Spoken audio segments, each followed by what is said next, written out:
There we are. Oh. Welcome. Let's see comments. Scotty, what's going on, buddy? Hey, Chris, not too much. Oh man, I've got the thrifting shakes. I need to buy. Oh, yeah. I can imagine. I'm losing it. Carl, I knew you'd be the first one in here. You got to talk to Scotty about that board game. He might not have saw the video yet. Oh, he usually yeah. comments. He hasn't commented, so Okay. I put a video up, Carl. You might want to grab it. The board game? Yeah, to show him. Carl, did you see the board game in his video today? Oh.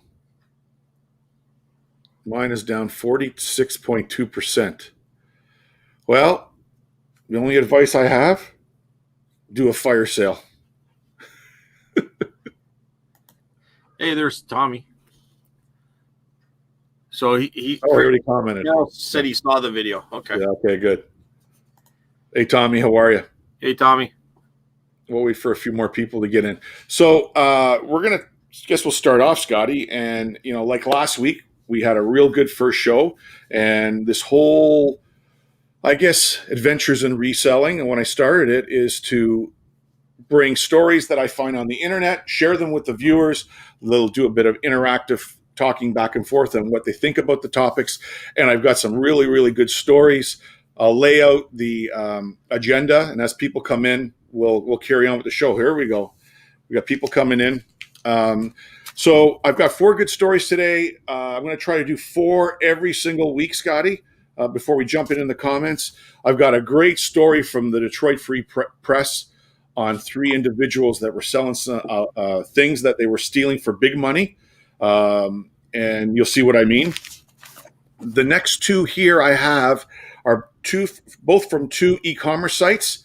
The first one is they've taken some data from eBay in 2020 and trying to kind of forecast what items will be selling on eBay in 2021.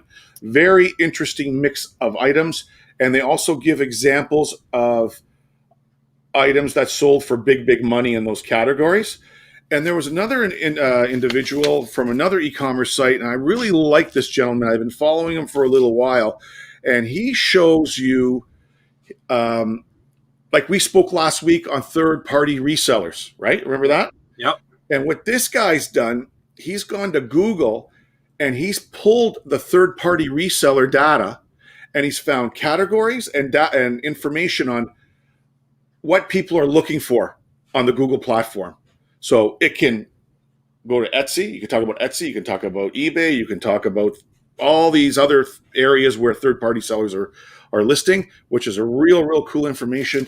And the last thing is, if we have time, we'll talk about it. And it's real sad. It relates to reselling. And I think what's happening is really, really unethical. And people are doing this out of a whim, and you'll see what I'm talking about near the end. So let's get to the comments. We'll catch up, and then we'll start from the top. You good with that? Sounds good. You want to add anything, Scotty? Well, before we take a look? No, that's it. That's good. Okay, let's go. Carl. Let's see what Carl says. Carl, good board game, sold one and several. Let us know what you sold it for. Be interested. Right now, I have it listed for $149.99. And it's mint, Scotty? The outside of the box has a little bit of wear from probably being moved around, but the inside is absolutely mint. The money is clean and crisp. It's almost like it's never been used. And you know what? It's funny, a game like that, you either were into it or you weren't into it. So you say you got it as a gift, you played it once, you go, I don't like this game, you put it away. Yeah. It's a niche market, I think, that game. And I'm going to go out on a limb here, and Carl might be able to back me up or tell me I'm wrong. But if you ever see that game and it's taped up and you're in a thrift store and it's like $2 or $3, $4, buy it. Because even if it just has the dice, those dice I've seen are missing, and they're not dice with dots on them. They're like, it says silver, gold. It's got like it's specialty just for those games. So if it's missing dice, you might probably get $30 just for the dice alone. Oh. So I think it's probably worth it in just in that regard. But then again, if you pay $3 and the dice are not there, Who cares? Yeah. I don't think you've ever been on our show. Thank you for joining us. Welcome. Carl knows LA. Does he? Okay, I've never seen it, It unless looks I like missed it. it. Carl saying hi. So Hey, Tommy. That's from Carl. Anna, you missed Anna. Oh, where's Anna? Oh, there you are, Anna. Hey, how are you? If I missed some of you guys, sorry, I'm getting old. I can't see. Marie. Hey, Marie. Hey, welcome. Pick and seller. Yes, I think you left me a comment today. Welcome. Yeah, newbie Canadian eBay reseller. Yeah, welcome. Good to see you. Cheers from Quebec City. I'm trying to find my hat. And that might be another reason this particular game is worth more, is because it's English and French. It's a Canadian name or brand. Yeah. And I think a lot of them might be American and they're just English. Maybe that's why this, because a lot of them are around $100, but this particular game, that just reminded me of it, is both English and French. So it might have a little extra value for that reason. Makes sense, eh? Yeah. It's 1992. Yeah, 1992 game. Hello, Pickin. Gouchy Grandma.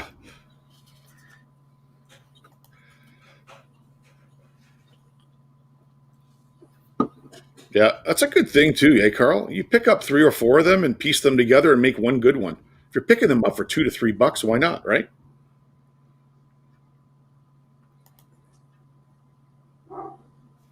Hey, Tom. From Kitchener. Welcome. Welcome, Tom. Just down the road. Yeah, and I work in Cambridge at Toyota, so I'm close there too.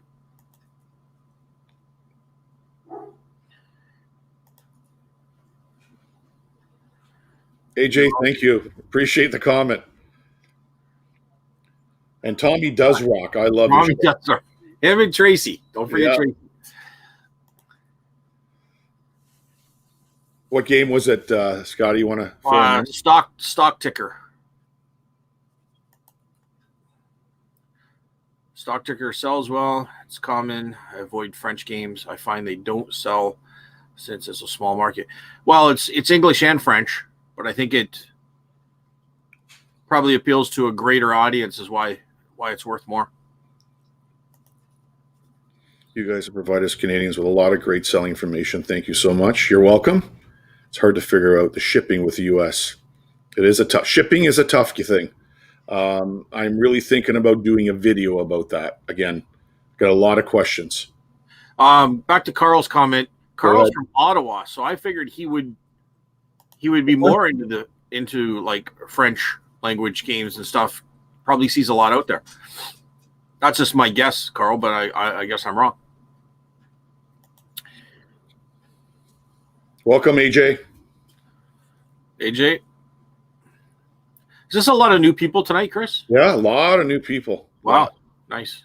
Yeah, but I think a lot of them are on my channel, on my regular non-live feed, like views. Okay. Right. So now this is the second episode. I think people are starting to know that we're doing this on Wednesdays. So Wednesdays. Good. Yeah. What did I say? You meant French. He means French only games. Okay. Yeah. Hey, David. Welcome. Hey, Dave. Tommy. Hey, AJ. Sorry, taking pics while listening. He's working. Tommy's trying to make money. I always do that with Tommy's show. I just put it on, listen to it, and do my stuff in the background. You work, yeah. I do that a lot too. That's why I love these long shows. You don't have to, go and keep changing or finding new ones. You just let it play. Hey, Carter. Carter competing with U.S. sellers. Yes, it is. Carter's here. Carter. Hey, Carter. Carter. Yep, true. Into the suds and duds. Oh, thank you for watching that, the suds and duds. I appreciate it. I'm getting a lot of good feedback from that segment. I'm glad people like it. So we're just going to try to catch up here, and then we're going to start on the first topic.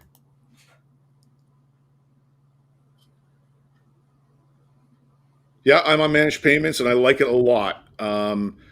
If you want to send me any comments or send a message, do it through my Facebook Messenger. my Facebook page, and I'm more than happy to help out. I got a question for you, Chris. Yeah. It's about shipping. Yeah. Now, I always put free shipping, but I'm going to start doing calculated shipping and try to open it up to worldwide rather than, well, pretty much worldwide, rather than just Canada and US. Yep. How do you figure out calculated shipping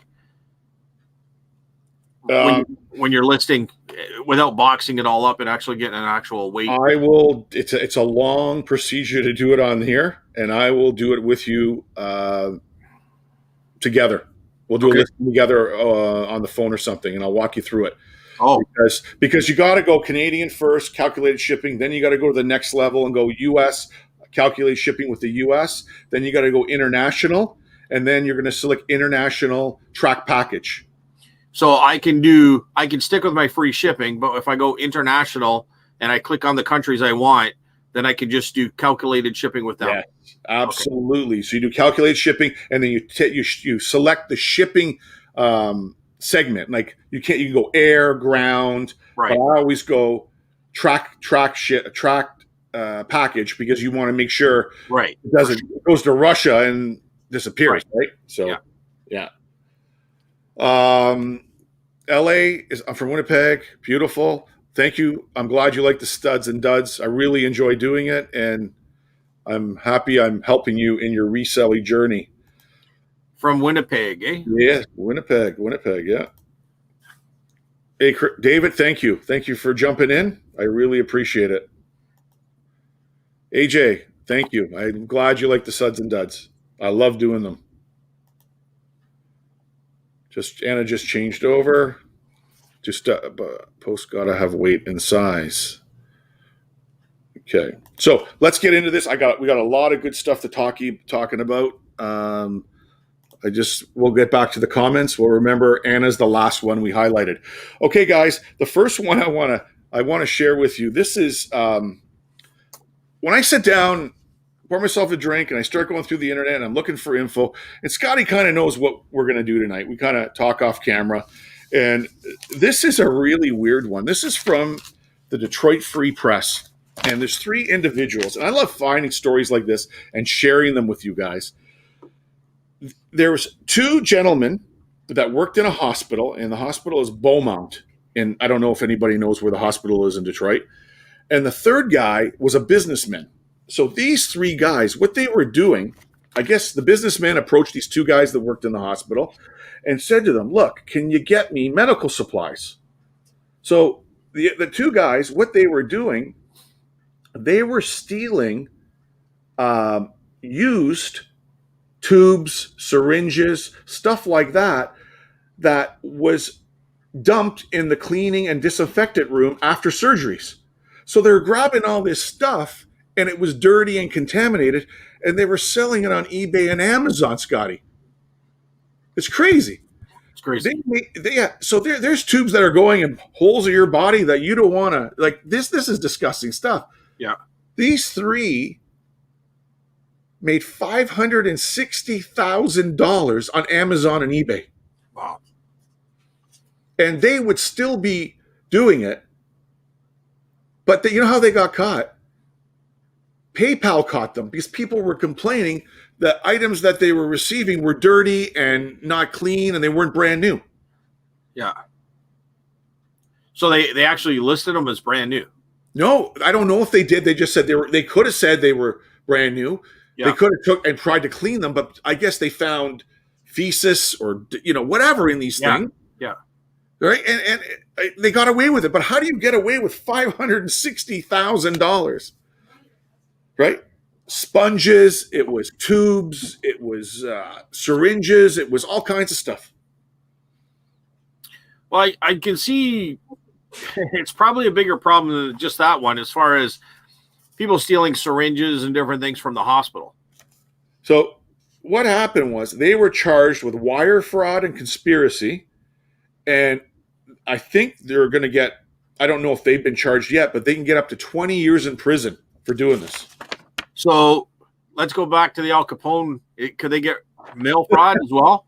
I don't know. If they send it through the mail, that's sending stolen stuff through the mail. Swamp will know that. Swamp knows about the mail the mail stuff. I hope Harry jumps on. I wish Harry was here because he works in the hospital, right?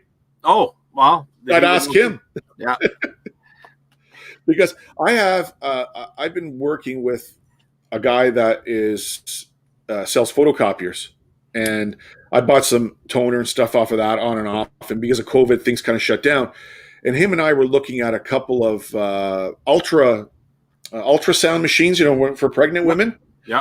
And what happens is these things go off lease, or the hospital closed down, or they buy a new version, and basically they're paid off. And you pick these things up for like $500 to $1,000, and they sell close to 10 grand.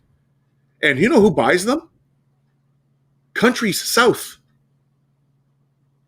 They look for used equipment and clinics that can't afford brand new. For sure. So there's a big market. That makes sense. Yep. Big market. Okay, so let's try to catch up here. We were Anna last, right? Maybe people want to comment on that. So we were here. Yep. Love your videos. Tommy's got great videos. Jory's neck of the woods.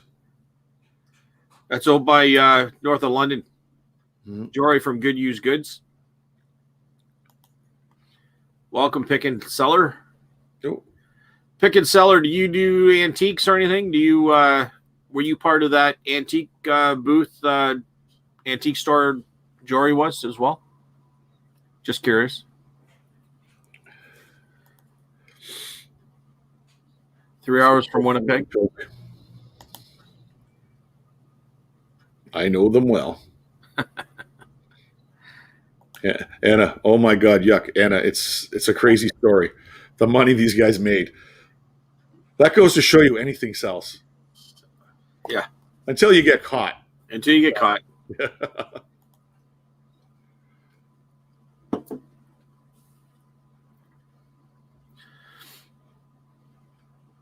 AJ said he's from Windsor. Is that right? Yeah, I'm pretty sure that's what he said. Yeah. Lots of Windsor here. Windsor out on the west area, past London and the hospital. AJ Beaumont, Beoumont. I don't have an address, so I don't know if that's a private or Beaumont Health System. That's what they're saying here. I wonder how much actual stolen items are sold on eBay every year. I bet you it's phenomenal. Oh, yeah, absolutely. Right? Even like a manager of a store, a big box store or something would, if you took like 2 or 3 items every night, post them on eBay. Oh, yeah. But when you get caught and you get kicked out, you're done, right? So, yeah. So these 3 are getting scheduled in federal court tomorrow, January 21st. That's how recent this story is. So there you go. I'd be interested to know how many items they had to sell to get to that amount. Like some of that stuff must be pretty expensive equipment, right? So, like I said, the ultrasound machine, Scotty, they're worth big bucks, man. Off lease. Yeah. Yeah, but that's kind of something you just don't put under your coat either, though. No, but you know what? They were being in that. I guess I don't work in a hospital, but they're in a room. They're dumping these things in garbage bags. These guys are picking it up and throwing them in their car. Yeah. Right? So it's disgusting, right? And you get people that are buying this, I guess, where? Maybe they're buying it down for a hospital in Jamaica, and they buy 50, 60 pieces or 100 pieces. Then they open the box, and the stuff's used. Like a privately owned hospital or clinics looking for, cheap supplies. Yeah. What do I want to know? I don't know. I don't want to know what was in the tubes. Sorry. Jody, welcome. Hey, Jody. Good to see you, man. Haven't talked to you in a while. Hope you're safe and doing well. Okay. Saying hi to Judy. Yeah.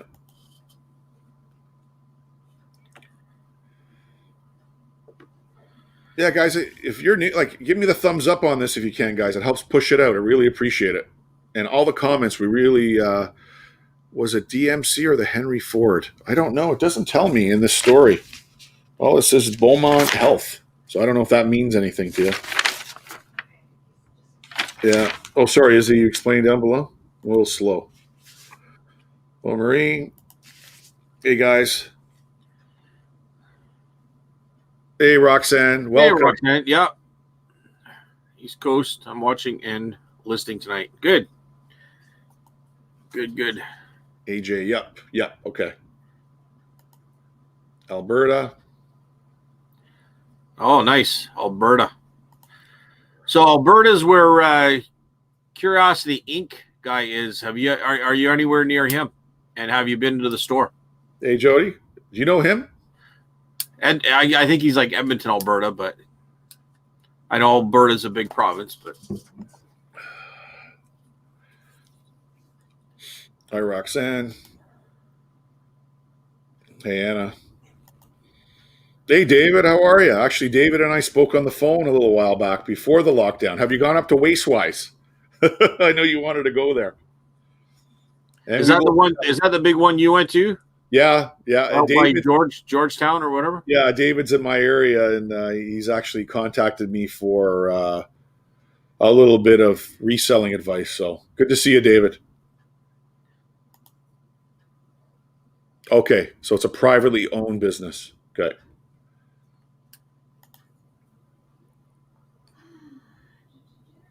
So probably easy to steal from. Yes, David is Jamaican. Yes, he is. No, he is. I was talking on the phone. He has a great Jamaican accent. Does he have a channel? I don't know. I think it's just a reseller. Hey, David, I don't think you have a channel. Let us know. You know what, AJ? Too bad. There's too many bad apples in there, right? So, but to sell that and put it out to the general public, especially if it's a small clinic trying to save some money for supplies, they're going to get nailed bad, and they should get 20 years, right? But think if you use it and you affect somebody Yep. and they get sick with something, Yep. right? Yeah. Especially right now, everything that's going on, Yeah. is awesome. Yeah, he's got a great show. Hey, oh, you went up. Did you find anything? Did you buy anything? Interesting.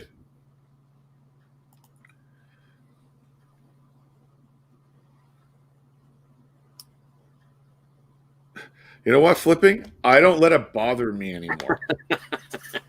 Because I sell it so much, it's never going to drop below the 97.5% that I got. It did bother me at the beginning. Now it doesn't bother me. I'm a little OCD on that. I don't like, negative feedback. But great bringing that up.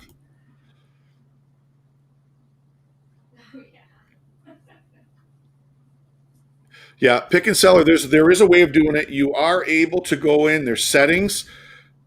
Send me a private message on Facebook, and I'll let you know how to do it. You can go in there and you can set it up. I think it's after 3 or 4 business days. Carl, you can correct me on this because you are 100% on numbers. It will automatically go to an unpaid case, and then they will send a notice to the buyer, and then from there they have an X amount of days to pay. If they don't, the item is automatically relisted in your store, and you get all your fees back, your listing fees, and they get a negative strike against them. I got a question. Yeah. I hear all these, and I'm relatively new to it, so I'm not going to, you can take it as much as you want. But with Etsy, absolutely no issues, no negative feedback, no problems other than with shipping. Like the post office is delaying the shipment. That's out of my hands. How come eBay has so many issues, like, awaiting payments and all that kind of stuff? With Etsy, they got to pay before you even get contacted that it's sold. It's something they have to fix, Scotty, and they're working on it. It's just the way the platform is layered. It's so old. Now, sorry, go ahead. Yeah, no. So I'm not saying I get very few unpaid, very, very few, because my listings are all buy now or best offer. So they're forced to pay right away. A lot of my, like you, when you set it up, now I'll talk to you this off camera. When you do your listing, you go buy now or best offer. Right below it, you can select a box. If they do buy now, they have to pay right away. Right. They're And forced to go to the payment page. Right. I did check that box. Okay, so check that box off. The only thing where that nips you in the butt a little bit is if you want to do combined shipping. So if somebody buys 2, 3 items, right? Yeah. They buy the one, they're forced to pay the shipping and everything until they move to the next one. So what you can say in your listing, and this is what I advise people that ask me this, is I do combined shipping. Before you buy, please contact us. So that way they'll send you a message going, hey, that fish and that doll and that, I don't know, pellet gun, I'm interested in buying all of them. Yeah. Do you combine shipping? You say, hold on, I'm going to adjust the settings on the listings, buy each one, don't pay for it. They will be grouped automatically in the sold area. You go down and you send an invoice, figure out what the weight is, send it off to them, and then they pay it, and then you ship it. So there's a way of doing it. So, but there's also another way, and I know Carl does it, and it's through, and Carl, you might want to make a comment or even do a video of it. I think it's you that has a better system than me, but that's how I do it, and it works for me. Okay, but the negative feedback is nothing really, Scotty. If you're good with your customers, you communicate with them, you take good pictures, you're not BSing the description of the product, and you're testing stuff before it goes out.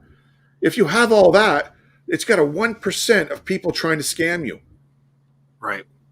And usually if you charge for shipping, they're real buyers. The buyers that want free shipping, hey, you're selling it for $20, I'll buy it for 20 with free shipping. Get out of here. No, decline. I'm not going to sell it to you.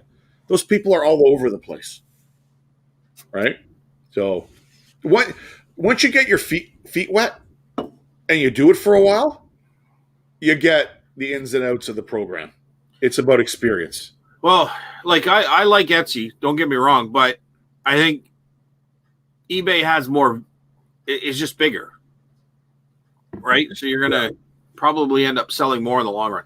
Yeah. So David, no, you didn't find anything? Infection. Yes, Anna. Very much so.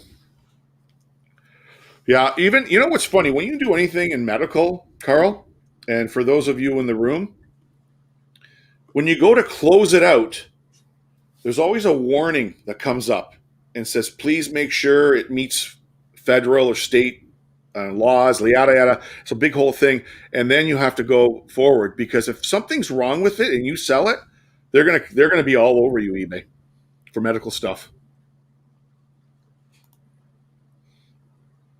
Yes, there's not enough time in that place. You got to spend a day there, waste-wise. Trust me.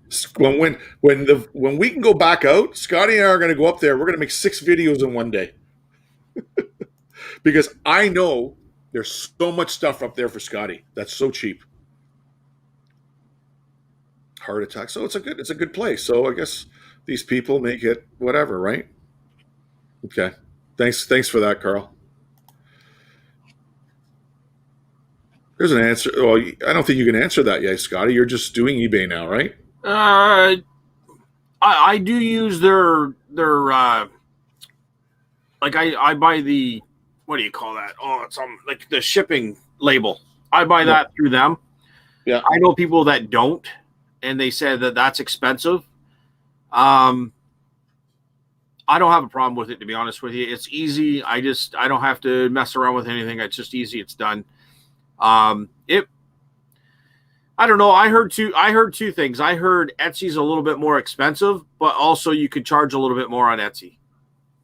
My stuff is kind of a little bit on the premium end, I believe. So I'm good with it. The thing too, they're two different platforms. Yeah. Totally different platforms. And you're gonna find that out, right, Scotty? I don't do Etsy, but what I read and what you're telling me and my viewers, they tell me the same thing. So you really can't compare apples to apples on those platforms, right? I think you have to adapt and figure out what sells best on one or the other. Does that Well, make sense? Yeah, and just so people know where I'm at, most of my stuff is antique, vintage, and collectibles. I have an antique booth. It's a large 20 by 30 antique booth, so I can put a lot there. Etsy is great for antique, vintage, and collectibles. I'm also starting to get into like brand new in the box type stuff and parts and repair only electronics. That's where I'm going with eBay. So I'm expanding my reselling to eBay mostly for that kind of item. Probably I'll start buying stuff that is new but not old enough, like it's used but it's kind of too new to put on Etsy or to put in my booth. So I'm just looking to expand, and I mean, if eBay just wows me, then I'll start listing more there than I do on Etsy. But Yeah. But also, Scotty, it's what you have to resell. eBay is a great platform for the stuff I pick. absolutely. And you are now starting to get like the stuff that you have is great on Etsy, but you're also now finding stuff that can kind of branch over to eBay, 100%. right? And for instance, like we got a lot of brand new stuff. Like these people were leaving they were downsizing and they were moving from here to Ottawa, which is like, I don't know, 6 hours away, 7 hours away. Carl would know. So she collected minions. So I got mega blocks, big boxes of minion mega blocks, sealed boxes. We got a bunch of those. What else did we get? Brand new like board games, Scrabble, different things like that. Plus I have some camera equipment that I'm going to put in there that's it's not working, like video camera, different things like that. So I kind of forget where we're going with this. Some video games as well. Some video games as well. And that's kind of where I'm going with eBay, I guess, right now. So no, it's the platform's growing, and then we've talked about this many times on other episodes. Hi, Anna. Question for the guys: should a new seller off returns? I'm on the fence. I'm looking at flipping collectibles and video games. Okay, so is this question? I guess it's to eBay, and I can tell you this: I don't offer refunds, and I'll tell you why. The stuff I sell, unique, different, and the people that buy it, they're not going to return it. If you're going to get into clothing, shoes, stuff like that, I highly advise having refunds, because if you don't, because somebody's going to buy a large t-shirt, they're going to get it and it doesn't fit them, they're going to want to return it.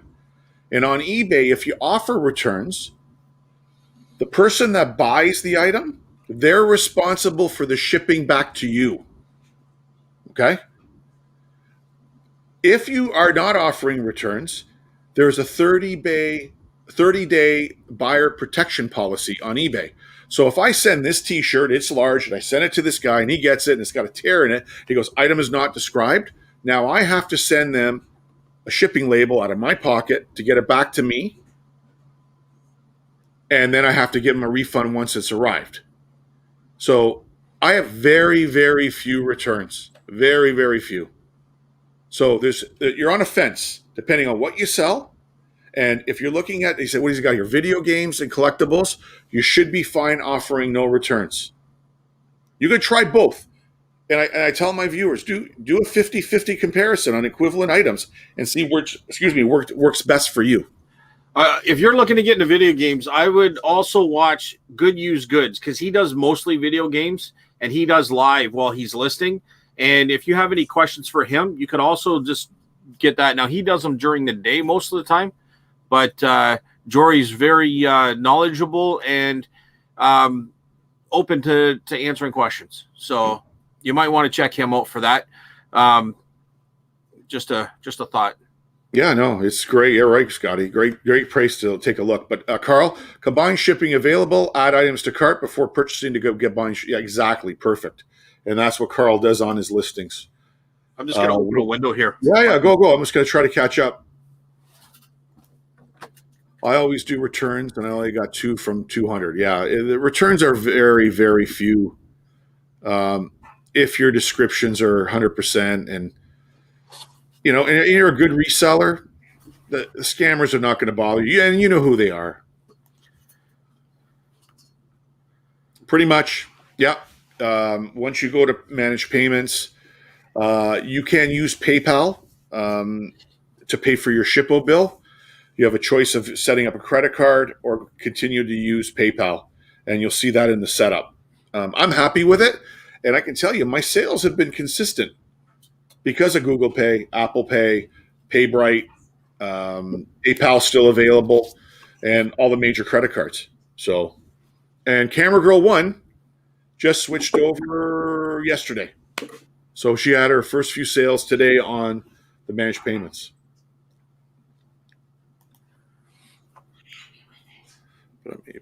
Oh, that's a long time being an eBay seller. Good for you, David. Just research a lot of people selling some weird stuff, things I wouldn't ever think, including Preparation H. Yeah. Oh, yeah. For sure. That stuff sells, man. Scotty and I were talking about this. If you watch his show on Sunday nights, which I highly recommend for you guys that don't know Scott, Sundays, 8 o'clock Eastern. I'm on his channel. I'm his sidekick that night. We were talking about food. There's a lot of expats and Canadians living in Florida, and they can't get Hostess or Lay's ketchup chips. And there's stuff you can't get in other parts of the world. And they'll buy it, and they'll pay good money to ship it to you. If Tommy's still here, or anybody that's from the States, do you get ketchup chips? I don't think they get ketchup or dill pickle or like sour cream and onion. There's like stuff like that they don't get. Yeah. This is weird. It's weird, right? And if you want, I'll ship you milk in a bag. Because they don't have that in the States. They have no idea what it is. Right? Tommy, if you want to, if you don't get ketchup chips, I will send you some ketchup chips. There's only one problem. You accept an offer. I did check off that box with immediate payment for buy it now. I did that. Yeah. I love ketchup chips. Yeah. I hate the medical warding on eBay. Yes, AJ. Freezes your screen. I sell different stuff on Etsy. I would like to hear from you guys any rules and frustrations you run into on eBay, Etsy, Amazon, and Kijiji. I only sell on Kijiji now and special classified associated with my main manufacturing. Interesting. We can talk about it. Let us get through what we're going to cover today, Tom, and we'll try to touch base. But if you can maybe, I'm trying to how are we going to put this, Scotty? Help me out here. Frustrations. I would like to hear from you guys on any rules.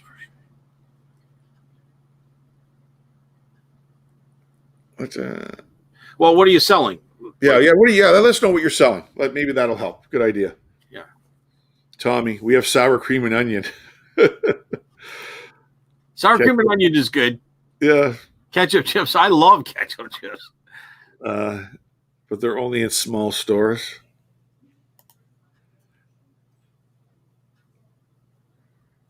Oh, yeah. You're right, Tommy. Yeah, you're right. Absolutely. Okay, Scotty. Yeah, I think that goes back to the Preparation H thing or whatever. But, yeah. If it's classic, though, Scotty, say it's Preparation H from the 50s. You probably get $90 for it. Well, they like that old advertising boxes and stuff. All right. Anything you want to add before we continue on, my friend? No, I think we're doing pretty good. Okay. So I found a great website. And the website is, so if you guys want to go there, it's cedcommerce.com. And they had a great article, and this is from actually today. And they had this set up where what are the top eBay selling items in 2021? And what they did, they took some data, and I think it's from the fourth quarter of 2020, and they've kind of broken down what they recommend. And there's some actual examples of items have sold and what they sold for. So we're going to kind of go through it. And guys, in the room, if you want to kind of pipe in as I'm doing this, Scotty will kind of monitor the comments, and if we have to stop, he'll pipe in, and we'll pull the comment out before we continue on. So the first thing that they feel is a huge, huge market, Scotty, mobile phones and accessories. Okay? Like old mobile phones or new ones? Everything, that whole segment, everything, old, new, accessories, Bluetooth speakers, everything. I just want to. I know you're talking about storage units. I always find old cell phones, iPhones, Motorola, whatever, in storage units. Those old Motorola flips, yeah, they sell all the time for the movie props. Really?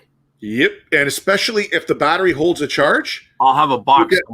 I'll have a box of them here. Yeah, I sold 2 in the last year, and the battery worked. I found one in the box, like it was brand new. I got $180 for the thing. I even have a Nokia one that goes in the car that you plug in and it hangs up. I have one of those. I'm telling you. Dude, it's like Mr. Dressup's tickle trunk down here. Yeah. I've got everything. We're going to do a video on that. Okay, back to mobile phone and accessories. So they observed an average of 666 items being sold in this category per listing. Okay, here's some good data. 55,000 units were sold of silicone cases for iPhone 6, 6S, and 7, this is a lot of, you got to remember, this is probably third-party resellers buying from China. 65,000 sales of tempered glass screen protectors, and 28,000 units of in-car iPhone holders are sold on average on eBay. Big market, right? And I wonder how many Bell employees are grabbing stuff, taking it home, and selling it on eBay. It's just like the hospital boys there, right? Exactly. So the brands to look out for, if you're in a thrift store and you find a case, or like you, Scotty, you get a storage unit and there's a box in there. I've never heard of this brand, but Spigen, Spign, Stormby, MyBat, Otterbox, and Apple brand. Most common. But Apple and Samsung look like they're the top brands. You know what I mean, buddy? Yeah. So there's category 1. Makes sense. I can see it also a huge, huge market on Amazon with these guys that are just doing drop shipping from China, selling cases and cases and cases. So what if you have like an iPhone that's been smashed? Do you think the components are of any value? Yeah. I've sold old Blackberries. Yeah. Broken screen, parts and repair. They want them for the keypad. They want them for whatever, right? Whatever. Huh. Yeah. So the next category, and this category. Tommy has a comment there about what you said about Spigen or Spigen. Hold on. Yeah, Spigen. I don't know the brand. What is it? A popular band, Tommy? I've never heard it in Canada. I've not heard of it. Yeah. Hold on. Ketchup chips. I just want to catch up here before we go on. Yeah. Ketchup chips are awesome. Like fries on ketchup with ketchup. Yeah, Scotty likes those. Yeah, no problem. Send me a message on Instagram. That's fine. And then Anna's agreeing with Tommy. It's good. I wonder what that is. I'm gonna write that down because I'm gonna Google what that is. Yeah. It might not even be available in Canada or something. Oh, Carter's saying popular on Amazon. So. Oh, okay. Lower quality. Gotcha. Okay. Well, it makes sense why it's popular. So the next category, and this is, we talk about this all the time, Scotty, and it's come up last week and it's come up this week. And Harry's in the house. I don't want to keep interrupting. Okay. Well, we'll get to Harry. Special bulletin. Harry's here. Okay. Well, we'll get to Harry in a minute. Let's get to the next category. I want to get through this stuff, and we'll go on and off with the chat. So, what do you think the next category is, Scotty? If you had to guess, cell phones. What's the next big thing you think on there? If you had to guess, I don't know. Sex toys. No, video games. That's probably on there too. It's probably on there too. Video games.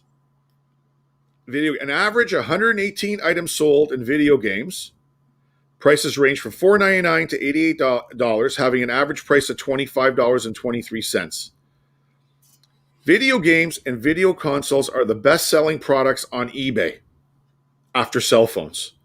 And they gave a couple of real cool sales here. I hope I find these in the wild. And what's his name? Jory? Yep. Jody? Jory, right? Jory, yeah, yep. He's not in here tonight, right? Is he? No, he comes in though sometimes. He's not in right now though. So here is some cool ones that sold for big bucks. Super Ninja Boy and Final Fantasy II each got $2,000. These versions were for the Super NES. Donkey Kong 3 sold for $5,350 on NES. That's box, manual, everything? I don't know. It's not telling me that, but I'm going to look for these. I'm going to look for these, Scotty. This is making me excited, right? Oh, yeah. And the most costly title was Super Mario Brothers, a very limited Asian release for the Super NES. It sold for $25,000. Where did all this sell? Right online? eBay. Wow. Last year. Nice. So if you guys are watching this, you can rewind, make some notes. If you find those out there, you owe Scotty and me a case of beer and some lunch. I know Cincinnati Picker had a couple of good ones there. Oh yeah, they were nice. Yeah. Yeah. I think he got close to $500, or I think he might even got $7 for one of them. I don't know. He got quite a bit for one of them. And what did he pay? $350 for everything, right? Yeah, he didn't pay much compared to like one game. I think covered pretty much everything. So the second part of the video, before we go to the comments, I'm going to do section by section here. But the Microsoft Xbox One controller was the best-selling controller on eBay in 2020. Sold 1,846 units over a 30-day period, averaging a selling price of $35.99, Scotty. And what was this? Sorry? The Xbox One controller. Okay. Because Jory's in the house now. I wanted to let you know that. Okay. So Jory's here. Tom, you told me to keep you updated if people are commenting about those. Yeah, no, that's why. Yeah, I want you to help me. Tommy stated that he has a Donkey Kong 3 complete. It's about $130. 5K, it had to have been sealed and graded, which is a good point because sealed and graded is what people are starting to do with those games now. Yeah. So I just found it interesting that those were the ones that stood out a little bit. So Harry's here. Hi, Harry. Good news goods because the damn Xbox One controllers fail. Yeah, I don't know how many I've bought and they just keep breaking. My kids drop them on the floor and they break. And the news today on the NVIDIA Shield TV Pro and the lower one, there was a update today to use the new Xbox controller and the Sony controller. There's a guy on Etsy, and he takes broken systems. So he's taken the PS2 Slim. It's not working. The two controllers, he stacks them like this, puts a rod down them and sets it into the PS2 Slim, makes a lamp out of it. Cool. That's awesome. It's on Etsy. He's made a bunch of them, sells them for like $200 a piece. Very cool. So if you have a system that's not working, you might want to contact that guy and you can turn him into something like that. I mean, basically you're paying $200 for a non-working system that looks like a lamp, but if you can sell it, you can sell it. So the next category, Scotty, here, health and beauty. Big category on eBay. And that category falls into vitamins, dietary supplements, skincare products, perfume, hair straighteners, and hair dryers. Okay? And what they're saying, on average, 88 products get sold in vitamins and minerals per listing. The brands to look out for, and you know what? Vitamins sell, man. This stuff sells.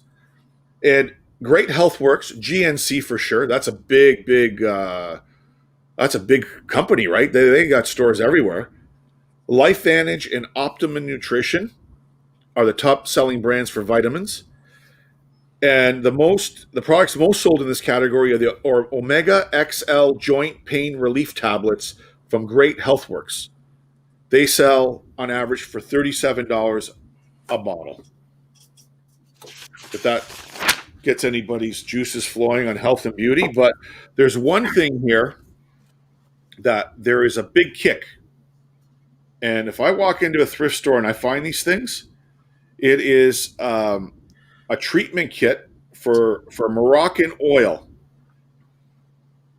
The sales on eBay last year, $5 million. In excess of $5 million for Moroccan oil. Wow. Under health and beauty. What it does, I have no idea. But I get guys who are going to start Googling this thing after we're done. Yeah.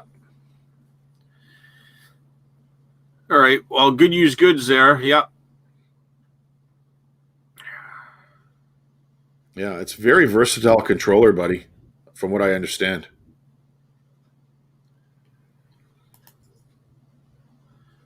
So, Jory's seeing the lamps. Mm-hmm. It looks pretty cool. If you're a big gamer, you probably buy it.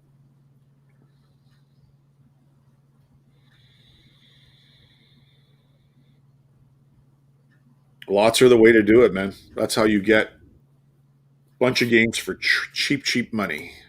And you usually find video games, even consoles sometimes in storage units, Chris. Not that I'm trying to talk you into doing one, but Well, I'm going to get there. You've been bugging me. I know you are. You know what? Comic books are not on these lists, believe it or not. Totally different market. I think they will be next year because I think comic books just every time I turn around, I'm hearing people buying comic books.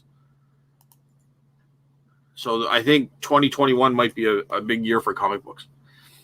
And maybe I'm wrong. Maybe last year was. Maybe I'm way behind the times. But what I do is I'll give you an example. So I take this iPhone and I weigh it. So I'm just going to say it weighs 1 kilogram.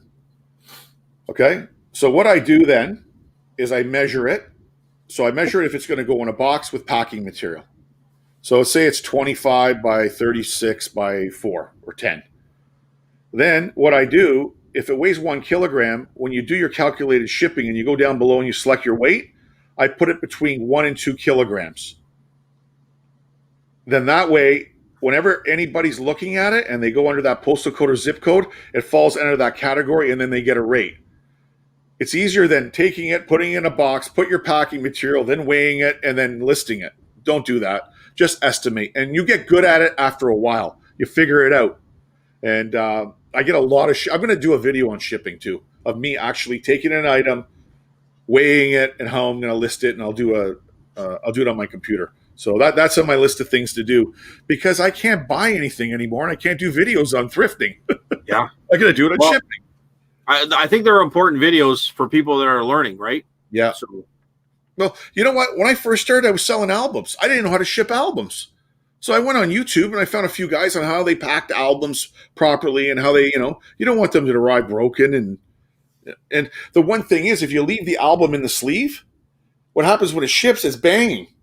So it tears the back of the spine of the album cover. wow. So what they do is they take it out of that and they put it on top, and they take painter's tape and they put the painter's tape on top of it. Then they wrap it and then put it between 2 pieces of cardboard so it doesn't shift. Number 1 Batman. Yeah, I wish I could find a number 2 Batman, Carrie. Number 1. Yeah. 2 million. Wow. Ooh, I haven't found any of those, Harry. I'm still looking, man. I look for that glass. Okay. Let's go to the next one. All righty. Everybody has this stuff in their house. Home and garden. And what they classify home and garden under, Scotty? Old wall prints, lamps, cushions, old pottery plants, like pottery holders for flowers, stuff like that. That's what they classify as under home and garden. And how they're relating this to, and a set of Egyptian bed sheets are one of the top selling items ever in home and under the home category. It netted $500,000 in revenue with a whopping sales of 40,000 units in 2020. Egyptian bed sheets. Wow. How many times are you going to go to a thrift store or you're going to go to one of these places and you're going to walk in, a estate sale, and you're going to go, whoa, Egyptian bed sheets. I'm going to sell these on eBay for $200, $300. You wouldn't think of it, right? Well, I know old quilts and stuff go for big money at auctions. You know, But so big so money. you never know. Like You never know. So there's something else I'm going to put in my, my back pocket when the thrift stores open up. If I find a sealed package of something like that, I'll grab it. The other popular products, LED light strips. They're everywhere. They're behind TVs. People put them behind TVs, on their bar. My daughter's got them in her room, all over the windows. They're very hot if you find them. Gas-powered generators were the next thing. And believe it or not, very strange, Dirt Devil vacuums. So, no idea. well, I know good Hustling Hooks. I watch them. They sell a lot of vacuum parts for old vacuums. So They part them out, right? part them out. Yeah. Right. Magic, the Gathering cards is almost at 1 million. You know, I almost think Good. just about anything right now is like Pokemon, Magic Gathering, like comics. I don't know. There just seems to be a lot of people out there with a lot of money and a lot of desire for these type of things. That want to spend it. I think Carl, you know about these Magic cards. I think you were talking about it once on Scotty's show. A Black Lotus. I wouldn't even know it if I had it. Nah. Yeah, I'm gonna have to check that out because I come across Magic cards all the time. Well, you do. You keep them, and then you just take photos and send them to Carl. He'll tell you what they're worth.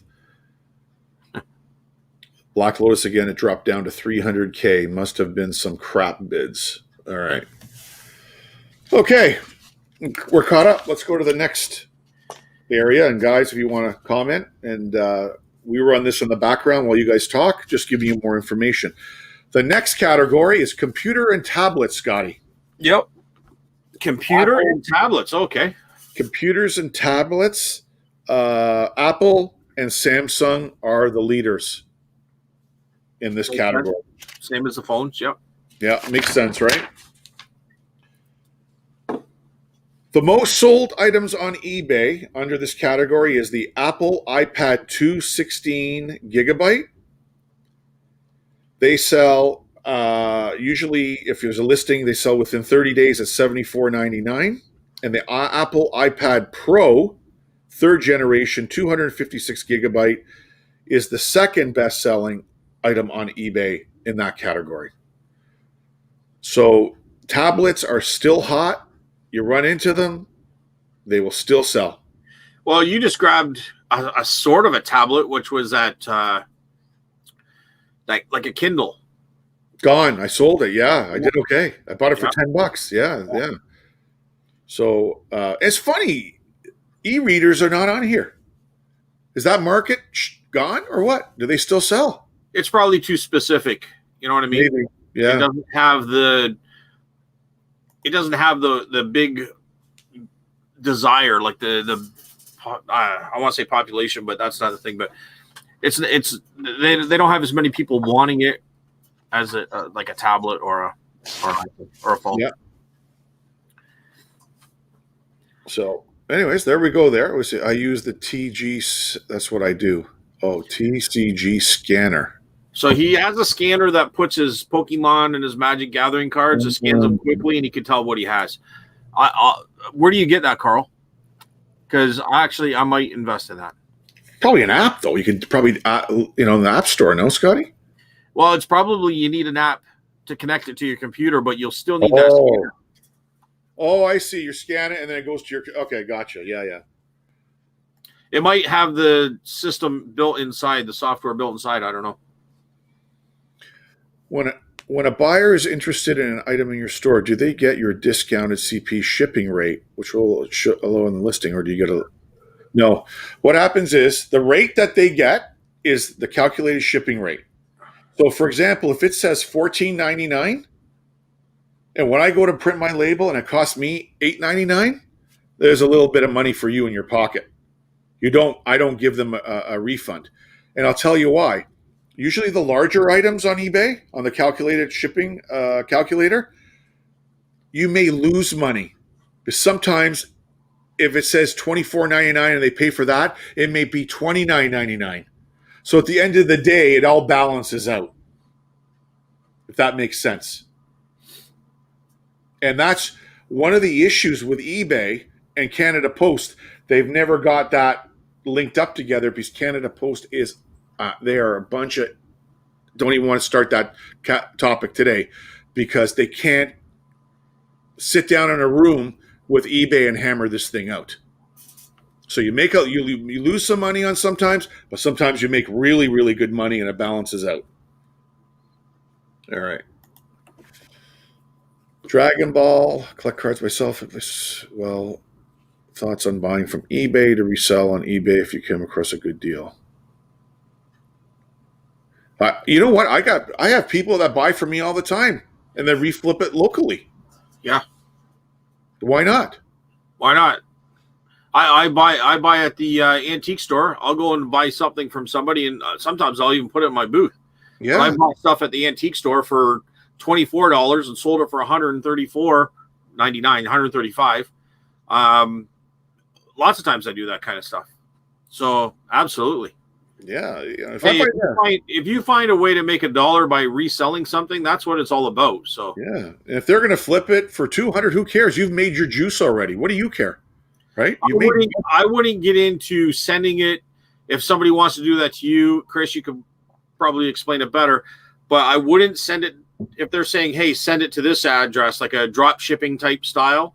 I would avoid that. But if you want to buy it, get it, understand what it looks like, the condition and everything, and then post it on your own and resell it. Yeah, you'll get people saying, "Scotty, I want the grouchy fish ship. I want you to ship it to Alaska." They're not having it. Yeah, then you'll go to for sale. Yeah, well, you know what I'm saying. And then you'll go look at the address, the actual address that's on the account, and it's an address in Michigan. No, you don't do that. You ship to the verified address on the eBay account, because if it goes missing, you're crap out of the product and your money. And there's people that scans sold sales, like as soon as they're sold, and then they send you a message going, "I just bought that thing for you. Can you ship it here?" So the buyer is not even aware of this person sending you a message. So you ship it to this address that's not verified. They get it. The guy that actually bought it from you sitting at home in Michigan going, "Where's my item? What are you talking about? I shipped it to Alaska. You told me to ship it to Alaska." No, I didn't. They'll file a case against you and you lose everything. Very common scam on eBay. And I wouldn't get in the idea of being on the other end of that as well, because you don't know what that item is. Me personally, I want to see what that item is I'm selling. I want to make sure it's to my standard, not someone else's. Yeah. I'm a pro at Frankenstein recycled boxes. I never purchase a box to ship anything. I only purchase bubble wrap. I buy 0 boxes, Roxanne. I have enough people that know me. They drop them off of my driveway. You should see my garage. I'll give you a picture of how many boxes I have. The only time I buy a box, if I sell something really weird, I'll go to U-Haul and pay $6 for a box just so it gets there. Like that toilet seat you guys saw I sold on my Studs and Duds. I had to get a special box for that so it would arrive.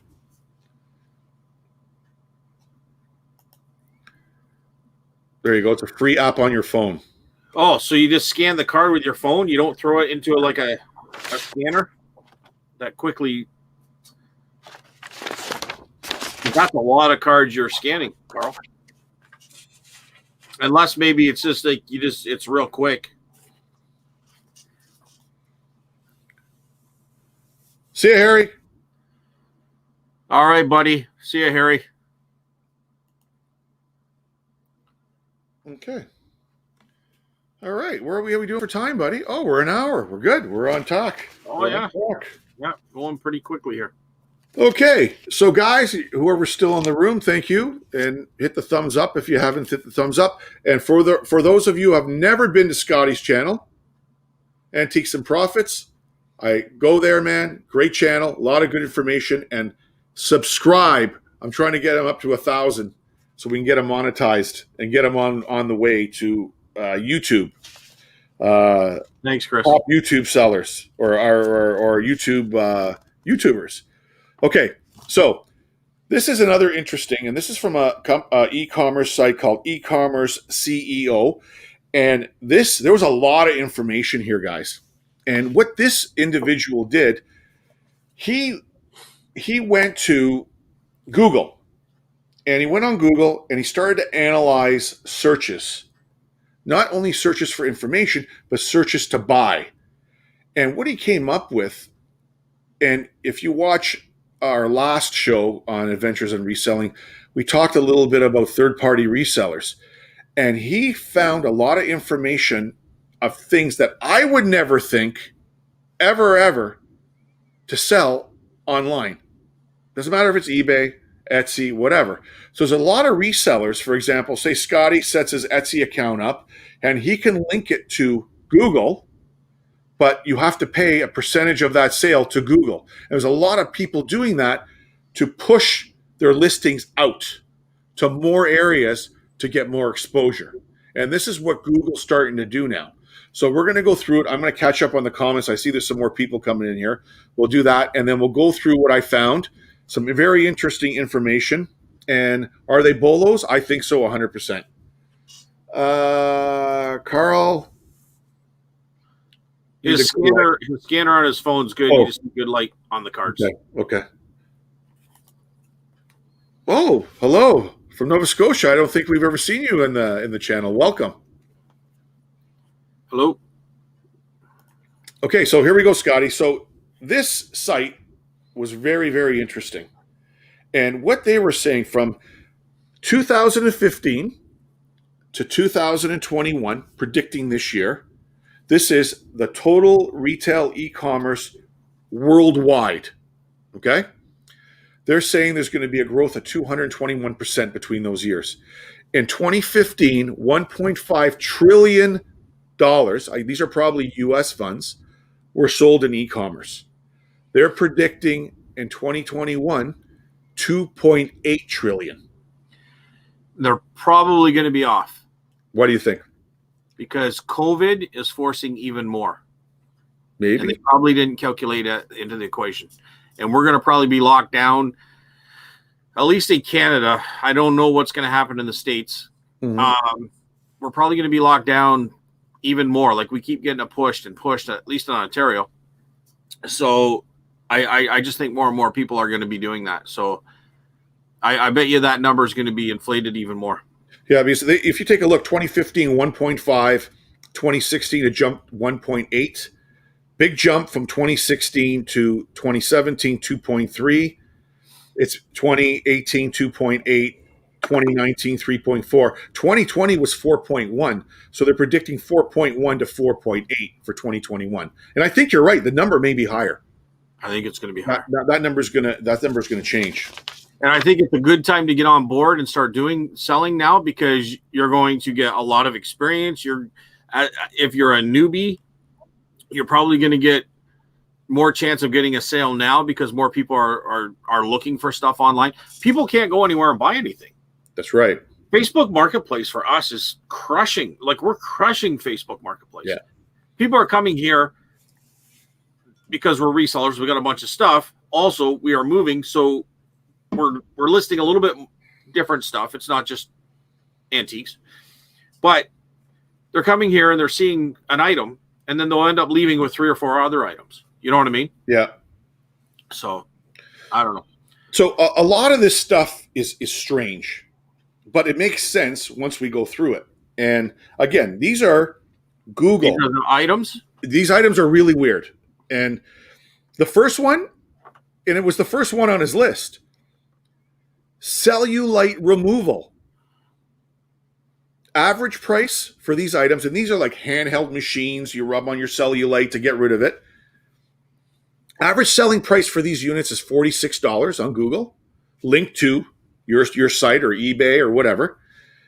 The search volume was 12,000 when he looked it up. 12,000 listings for cellulite removal. This is a product that is on the climb. It's getting huge numbers, and it's supposed to grow. Never thought. Cellulite removal. Wow. I see your face. It's like, yeah. Oh, thank you for the super chat. I really appreciate it. Sorry. Thank you. Nice. And good luck on your eBay. Hey, any questions? I can help you. Always send them over to me. Thank you. 4 months. 4 months on eBay and doing awesome. Nice. And one tip I'm going to give you guys. When you think it's going this way, stick with it. Ride it out. It will pay in the long run. And Scott will tell you that. You got to stick with it, guys. Stick with it. Like, I mean, for them to be on 4 months and doing awesome, maybe they had some experience or something before. They watched a lot of videos, but there's a learning curve. So that's good. What else was I going to say? Do they have a YouTube channel? Yeah. Do you have a YouTube channel? And maybe let us know what you're selling. Like to know what you're selling on eBay. Well, maybe they want to keep that secret. But okay. I'm going to check to see if they got a YouTube channel when we're done. Okay. So the next item, and this makes sense to me, Scotty, and they say it's still, last 2 years, it's built on a huge climb. Bluetooth speakers, those little Bluetooth speakers like JBL, and average selling price on Google, $33. And the search volume, 132,000 items listed on Google. Wow. So that market is still there. Makes sense, right? Very popular. People want these little things, play music in the corner. Yeah. Yeah, and they probably lose them a lot of times. There's small little things that they lose or they break or they step on or gets damaged or whatever, so they got to replace them. And yeah. So what they're saying is the wireless speaker industry is set to grow 10% annually to $31.80 billion by 2023. So it's a market that's doing this still. Yeah. Which, you know what? And I told Camera Grill this when I was going through the data. If I could pick up a skid of Amazon returns on these speakers, and 10% are garbage, you make some good money, man. And they're brand name. Yeah, but you know what's on there. I'll get a manifest. I'll buy a manifest skid. Right? Yeah. They have 2 ways of doing it, unmanifested and manifested, right? So manifested is going to probably cost more. Yeah, but if it's good, if they're shelf pulls and they're good brands, and you get them, you get them for what, 10% of MSRP, that's a good flip. Yep. The next one surprised me, but didn't surprise me. And what it was, and there's a big thing that ties this into huge growth in the next few years. Vaping e-cigarettes. Dude, this small town has 2 vape stores. How do they keep afloat with 2? Sort of 3, because there's there's a small little convenience store that also sells it, and then right across is a vape store, and then on the other side of the little town. Little town's probably 30,000 people. Yeah, it's support. Yeah. If you look at the graph here, vaping and e-cigarette industry expected to grow $61 billion by 2025. And why that number is not 100%? It's depending on how many states in the US legalize marijuana. So the more states that legalize marijuana, the more the vaping and e-cigarette market's going to grow. Because you're able, if you've got a vape, you can go buy that stuff, put it in there, and it's like a marijuana joint, right? Yeah. I don't know. I guess, yeah. Well, no, I'm just telling you, that's how big that market is. But you know what? If I found a bunch of e-cigarettes I got them on 50 cents a piece, and they're still, able to be sold. I'm not selling the actual, wherever it is, the vaping chemical or liquid. Right. Yep. Just buy them, sell them if they're selling. I'm going to, when we're done here, like I got notes, I'm going to go on eBay and see what they sell for. Right. So that one surprised me and didn't surprise me. So they had a comment on what they sold. We'll look at that right now. We'll continue on. Okay. Yeah. Carl had one. Scotty sounds skeptical. I only want to say that because I'm not. What did I sound skeptical on? I don't know. Anyway, let us know, Carl. The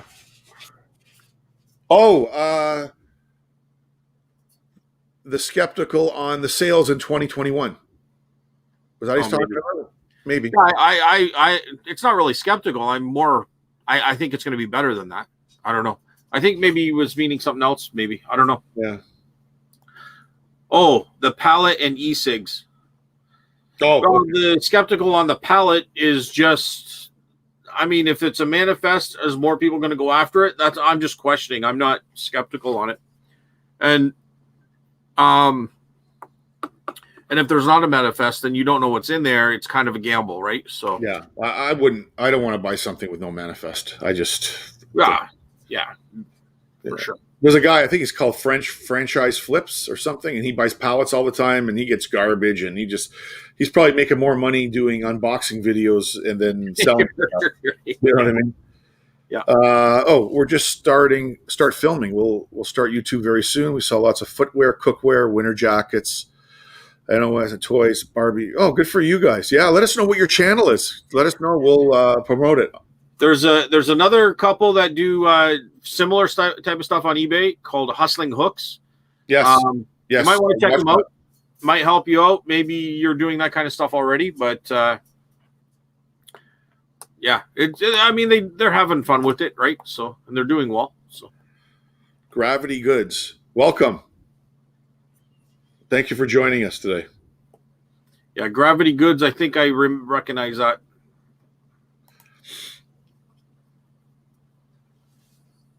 Called the Juice. Pallets, e-cigs, and Just Teasing. Okay, so the next one on this guy's list was drones and drone accessories. Okay, average selling price is $180. 170,000 is the search volume on Google. Big category. And why he likes this category, because it's a $5 billion industry and it's growing more and more. And there's two different ends of it. Cheap drones for kids or people starting out, and then you get to the premium ones, $2,000, $3,000, $4,000, $5,000.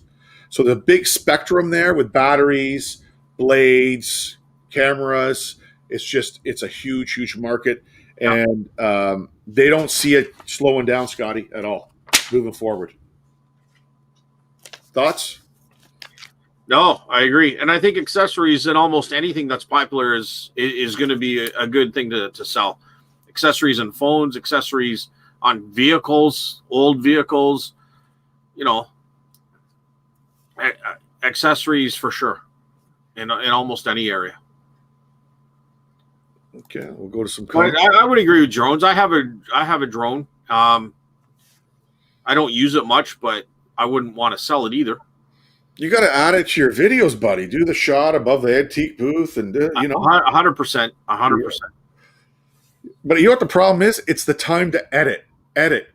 Sit down and do it. That's the problem. So much time. I know. So much time. So, Gravity Goods, you're from Oregon. Oh, okay. Thank you. We're the Canadian boys trying to make a buck flipping online and whatever else place. Hustling Hooks. Oh, okay. Very similar. Good for you guys. You sounded like you're very similar to them. Yeah. And, it sounds like you're doing very well, too. So that's good, especially if you're Canadian dealing with Canadian shipping issues. But And you're on the East Coast. That must be expensive shipping from there. Interesting. Retro. What's going on, buddy? Retro Guy, nice to see you, bud. How's it going, Retro Guy?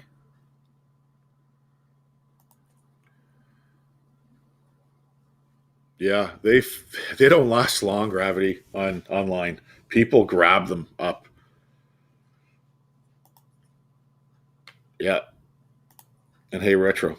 Okay, this is another category, and it's grown massive, Scotty. And how you would tie it to Etsy or eBay, I don't think you can. I think it would be more of a Google listing.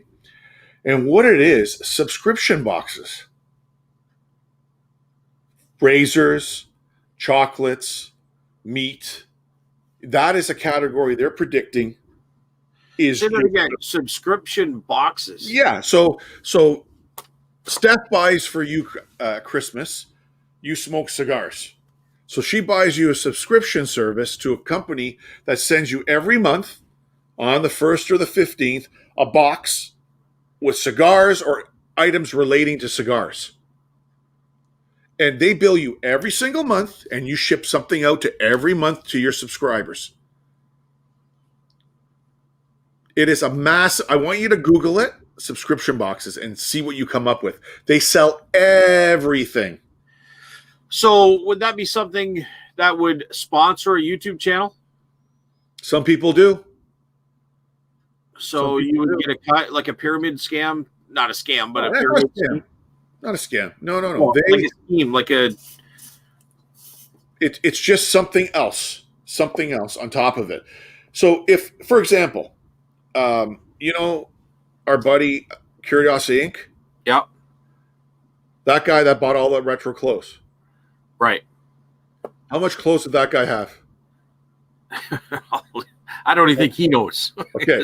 So he probably has other clothes as well, right? Right. So he could, if he wanted, set up on Google a subscription service where for $49.99 a month, he'll ship you out 2 pieces of vintage clothing.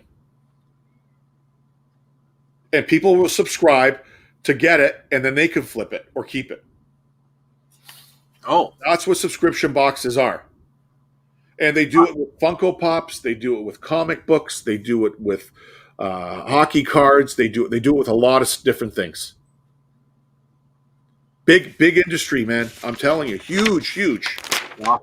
That's kind of outside the box. I'm going to look into that. What is that called? Subscription boxes. Who started with it? And you probably remember it was a razor company where I think it was, what was it called? Mr. Razor or whatever. And they would send you refills. You buy the handle and they'll send you refills every month. And you pay. It's like those old TV guide ads where you could buy movies or you could buy CDs or cassette tapes or something, right? But say you got 300,000 people subscribed and they're paying you $49.99 a month. You renew every month, $49.99 times 300,000. So you would set up like a web page, and it's something that they would just continue. It would continue to add to that. People would just subscribe. Check it out. You'll see what I'm talking about. Yeah. Actually, here, $1. There it is. Dollar Shave Club. Thank you, Gravity. That's what it's called. I couldn't remember. Look up Dollar Shave Club. It'll explain it. Cool. Okay, before we go to the next one, hey, Retro.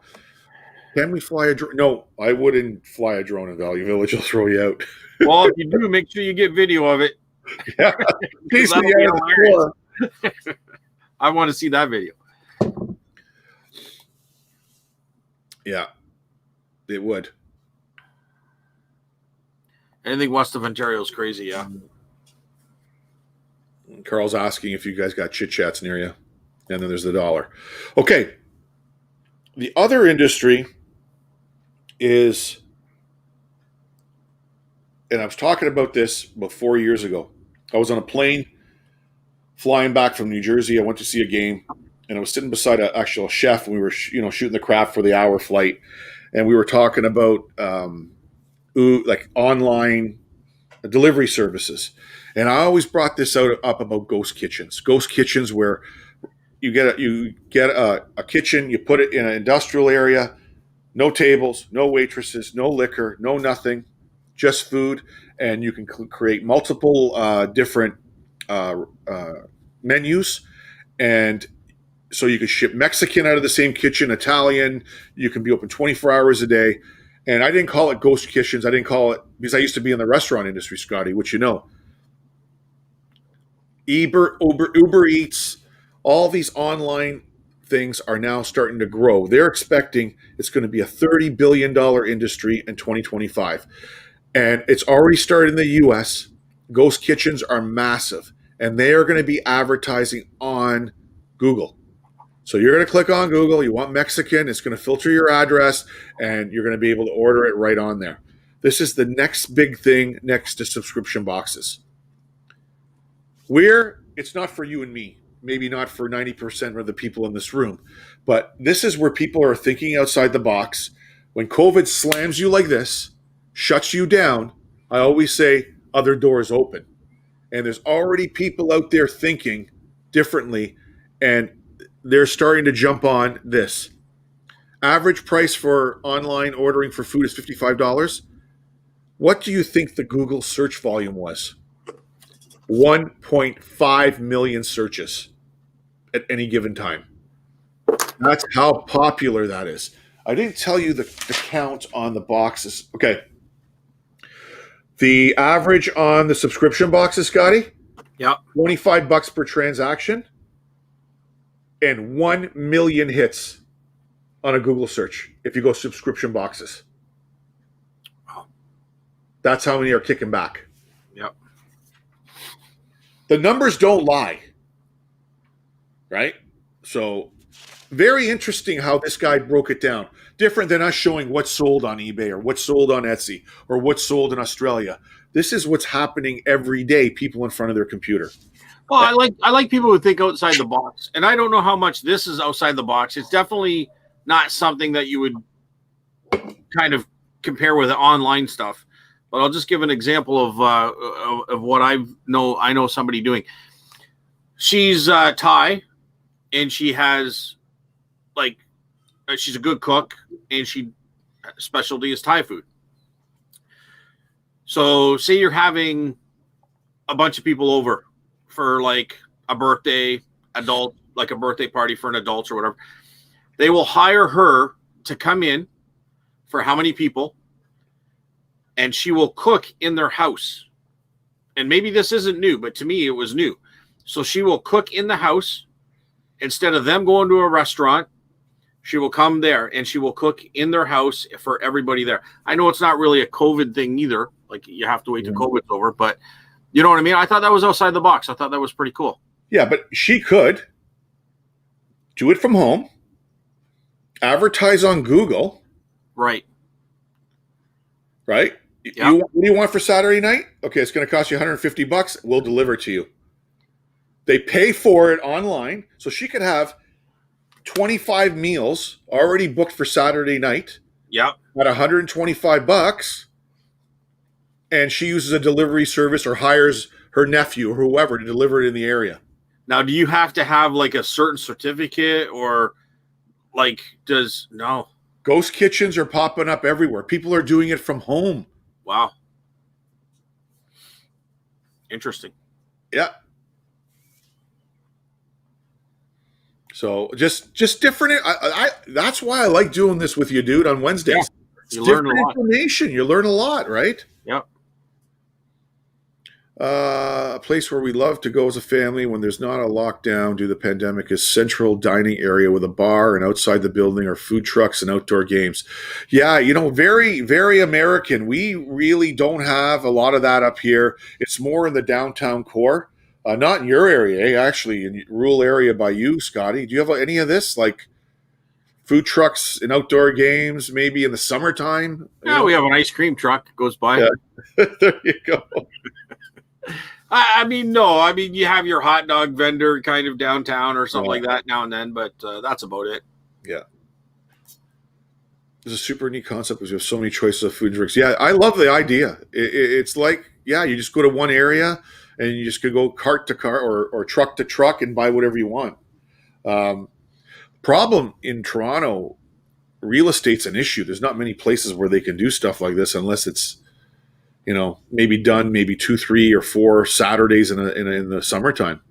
I know Milton, we've done it in a rural field. They've done it a few times, but with COVID, nothing's going on now. So there you go. There's an example right there, Scotty. Food in Waterloo County. So they've already started up here. And I wasn't even aware of it until I saw this data that I dug up, right? Yep.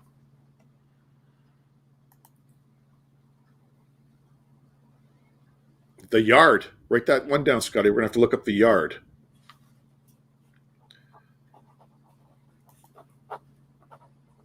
There are people selling meals from their homes on Facebook. Yeah. Yeah. And you know what, Tom? Interesting that you said that. When I was looking for stuff to resell, I saw that on Facebook Marketplace in my area. So doesn't take long. Link it up to Google, delivery service. There's a lot of people making some extra money on the side here, man. Yeah. How much for the fish? This is my mascot. He's not for sale. No, He's not nice. enough money. Nice. He's a nice little fish. I got him at an estate sale. In my area, we're lucky to have McDonald's. Yeah. And that's where it is. Salem, Oregon. The Yard. Yeah, I don't know. Like, I just see a lot of lawsuits, possibilities there. I don't know. I would be a little bit. I don't know. I would, when you start messing around with food and different things. I don't know. Yeah, but you know what? What's going to happen? This is going to start to grow, and the Ministry of Health's going to go, I'm coming to your kitchen to see what it's like, and you're going to have a license moving forward. The funny thing is, he did mention Facebook, so maybe it's more of something where it's word of mouth. So you're basically buying from friends and then eventually friends of friends. You know what I mean? It's not like somebody's buying from that's, staying in town for the night.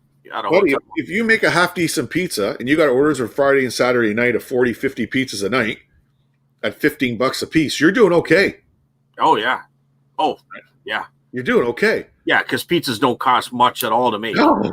And it's I work in a pizza joint. It's I think it costs like you and I are hanging out at your place. We're having a couple of beers. Let's order a pizza. We'll order from the local guy, and he delivers, and you transfer the money. Yeah, So, okay, we're gonna get one more thing, and we'll go back to the comments so we can catch up. Yeah. Okay. Traders. Am I saying that right? Traders. He's pissed. Darn. For the fish. How much for the beaver? Oh, that's the beaver. I'll show you what that is in a minute, Retro. Hold on. Let me get to the next one. Okay. Everybody calls it that. Yeah. Next one is denim. Jeans. Jean jackets. They're back. Yeah. Huge. Average selling price, $22. 55,000 hits on Google search for reselling denim. All right, let's catch up. There's the next one. Darn. Okay. Retro? This is not. First of all, back to the denim. Oh, okay. Yeah, go ahead. Sorry. Even in a lot of cases, and probably everybody here knows this, but condition really isn't an issue. And sometimes actually beat up denim is what they want. I guess you call it distressed denim. Well, look at the old Levi's. Yeah, we had that. So like the overalls. Yeah. The knees could be pulled out of them. If from the 30s, they're worth $1,000, man. People will pay big money. I think it was Carl or I don't know. Somebody was saying how people are going into mines to find these old jean coveralls, right? So, Okay, back to the beaver. Okay, this is. Okay, I'm gonna play it for a second because I don't want to get the video taken down for the song. Where's the red button? There. You ready? You know what this is when I play it. You hear that, Carl? Or retro? yeah. Right from Caddyshack. I bought that at a thrift store. It's supposed to move, and I got it in the box. So what happened? Scotty had the gouchy fish, and I said, Scotty goes, "Well, why don't you keep the gopher?" So Yeah, as a mascot. So I kept it. So that's my mascot. Yeah. Okay, let's go here on eBay and do well selling antiques, Nice. vintage postcards, and sheet music. That's right up my alley. I got boxes of sheet music and boxes of postcards. Rita, you got to go to Scotty's channel. That's what he sells. Yeah, I have an antique booth and I sell on Etsy, starting on eBay, but it's antique, vintage, and collectibles. Some of these people sell their food in Waterloo, have YouTube channels showing how they make the meals and take. Oh, wow, that's a good idea. What great marketing! Great marketing. You know, well, that's something else too. If you could do a live feed where people can see you actually doing that and making their order, and you can like, hey, your order's ready, so and so, here it is. You know what? You can. I mean, nowadays with technology, it's crazy, Chris. Like we're coming to an end. You know? Yeah, Not to be depressing, but yeah. I mean, I don't think the young generation really understands how impressive this is because we didn't grow up with it. So all this kind of stuff to me is awesome. Well, the big money makers on YouTube are cooking and travel video guys making videos like that. I was in the restaurant business. My daughter says to me all the time, "Is I cook at home." And my kids are spoiled what they eat, right? And my daughter says to me, "Dad, you got to start a YouTube channel on cooking." I go, maybe I will, but right now my hands are so tied with doing other stuff. Maybe down the road, and I might start another channel. We'll see. I might start a channel on cooking. That's something. Now that I just got my kitchen redone. Well, don't let this one slide. You know, this is good too. You have to do both. I love doing this. This is my first love. Nice. Right? Groundhog, yeah. Decent. I've seen them before and been tempted to pick them up. Scotty, anything about music books, old piano music books?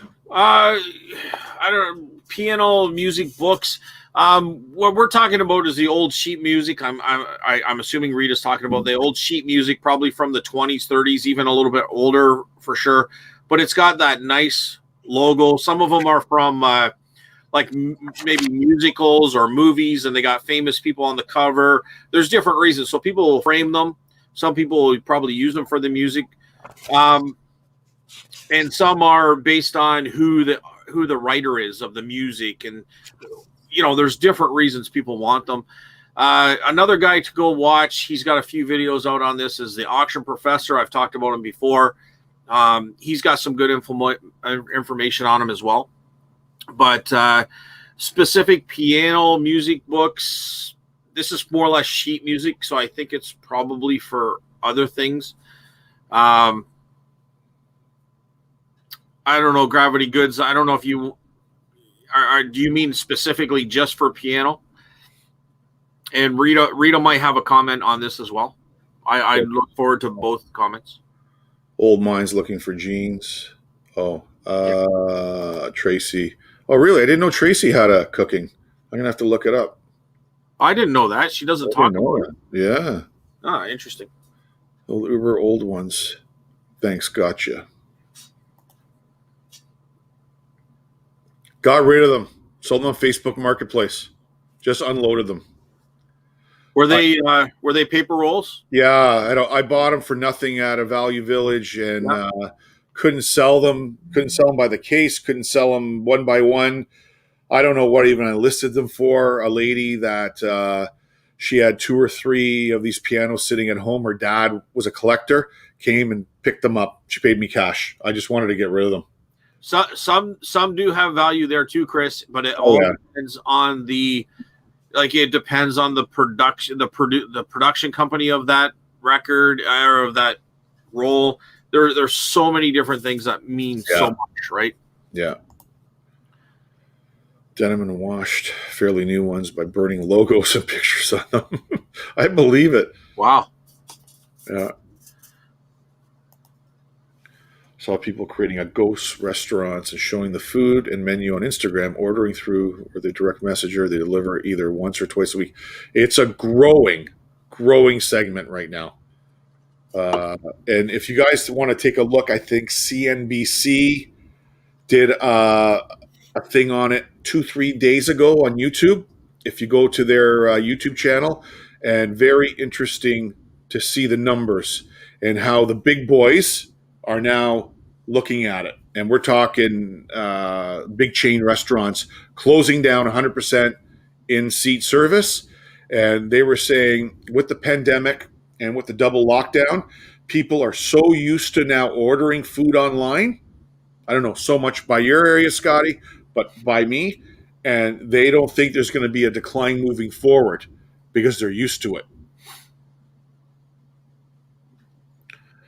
Well, I think when you get into apartments and traffic, when you live in the city, it's harder just to go down the street even to grab something. You might have to pay for parking. You got to fight traffic. There's all sorts of reasons that you would order in. For here, we do have delivery pizza stores and stuff like that. But if you have a car, honestly, it takes 2 minutes to drive down. You're probably going to grab a coffee at Tim Hortons on the way back or something anyway. So it's a whole different style in a smaller town like this. But I can, and I've lived in the city too, during college and for a number of years after. But I can see where somebody in the city would want delivery. And I think it's the variety, right? Because if you only have pizza, chicken wings, Swiss chalet, and maybe something else, but if your friend there had a Thai restaurant that's open till 11, 12 o'clock, and you could order Thai or Portuguese or something else, another ethnic type of food, people are going to buy it. Yep. And that's what they're saying. That's how much it's going to grow. People, you know what, Roxanne, I have seen this on a couple of YouTube channels where they're using the sheet music on the floor and they're putting like a epoxy coating on top, Scotty, to protect it. Yeah. It's like those people that are taking old pennies and putting pennies on the floor and then coating the floor. A lot of bars used to do that on the bar tops. Just booklets that have sheet music in them for instrumental play. Gravity, yes. There, I've sold a lot of sheet music. Motley Crue, Van Halen, all the old rock. Metallica, yeah, Metallica. You find them in the thrift store for nothing, and they sell very well. Very, very well. Yeah. Well, I sell them out of the booth, too. Yeah. I'll buy them for $1. I mean, I'll probably put, like, depending on who they are, but $10, $12, and they'll sell. For sure. I'll show you in a second, Gravity Goods, the sheet music I have. Like, I have boxes like this, and I can show you some examples of sheet music. Sure. Do you want me to grab them there, Yeah, Chris? go grab them. I'll just keep going through the comments, and we'll get to the next category here. One thing that I do find that sells, and I'll just tell you this quickly, is poetry books. You don't get a whole lot, but if you can bundle them up, and sometimes you can find poetry books that do have some value. But that's kind of the same as music in a way. But anyway. The one thing, too, if you got the eBay app on your phone, scan the barcodes when you're in the thrift store. It'll tell you what to go for. Yeah, the sheet music that I have here and the poetry books, they don't have barcodes. They're old. But like this here. Just old. Oh, yeah. No, I'm not talking those, Scotty. I'm talking the regular ones that you can buy in a music store that they're discontinued. People collect those things, too, right? What's that? Like Motley Crue, Van Halen. Oh yeah, yeah, It's yeah, absolutely. huge. Yeah. Yeah. Yeah, yeah, those books are huge too, for sure. What's going on, buddy? Marrakesh, how are you? Another food niche that started in Waterloo is called meal in a jar, and they ship it in those canning jars, sealed up, and you just heat it. Very healthy food. Yeah, I've seen it in my area too. I saw it. I saw it once on, I don't know which show it was. It was on the Food Network, and it was down in Louisiana South where you pull up and they give you a pot to do a crab boil, and everything's in the pot, and you pay whatever. You take it home, you dump everything out, put water in it, and you cook it. I thought it was a great idea. I wish there was something like that up here.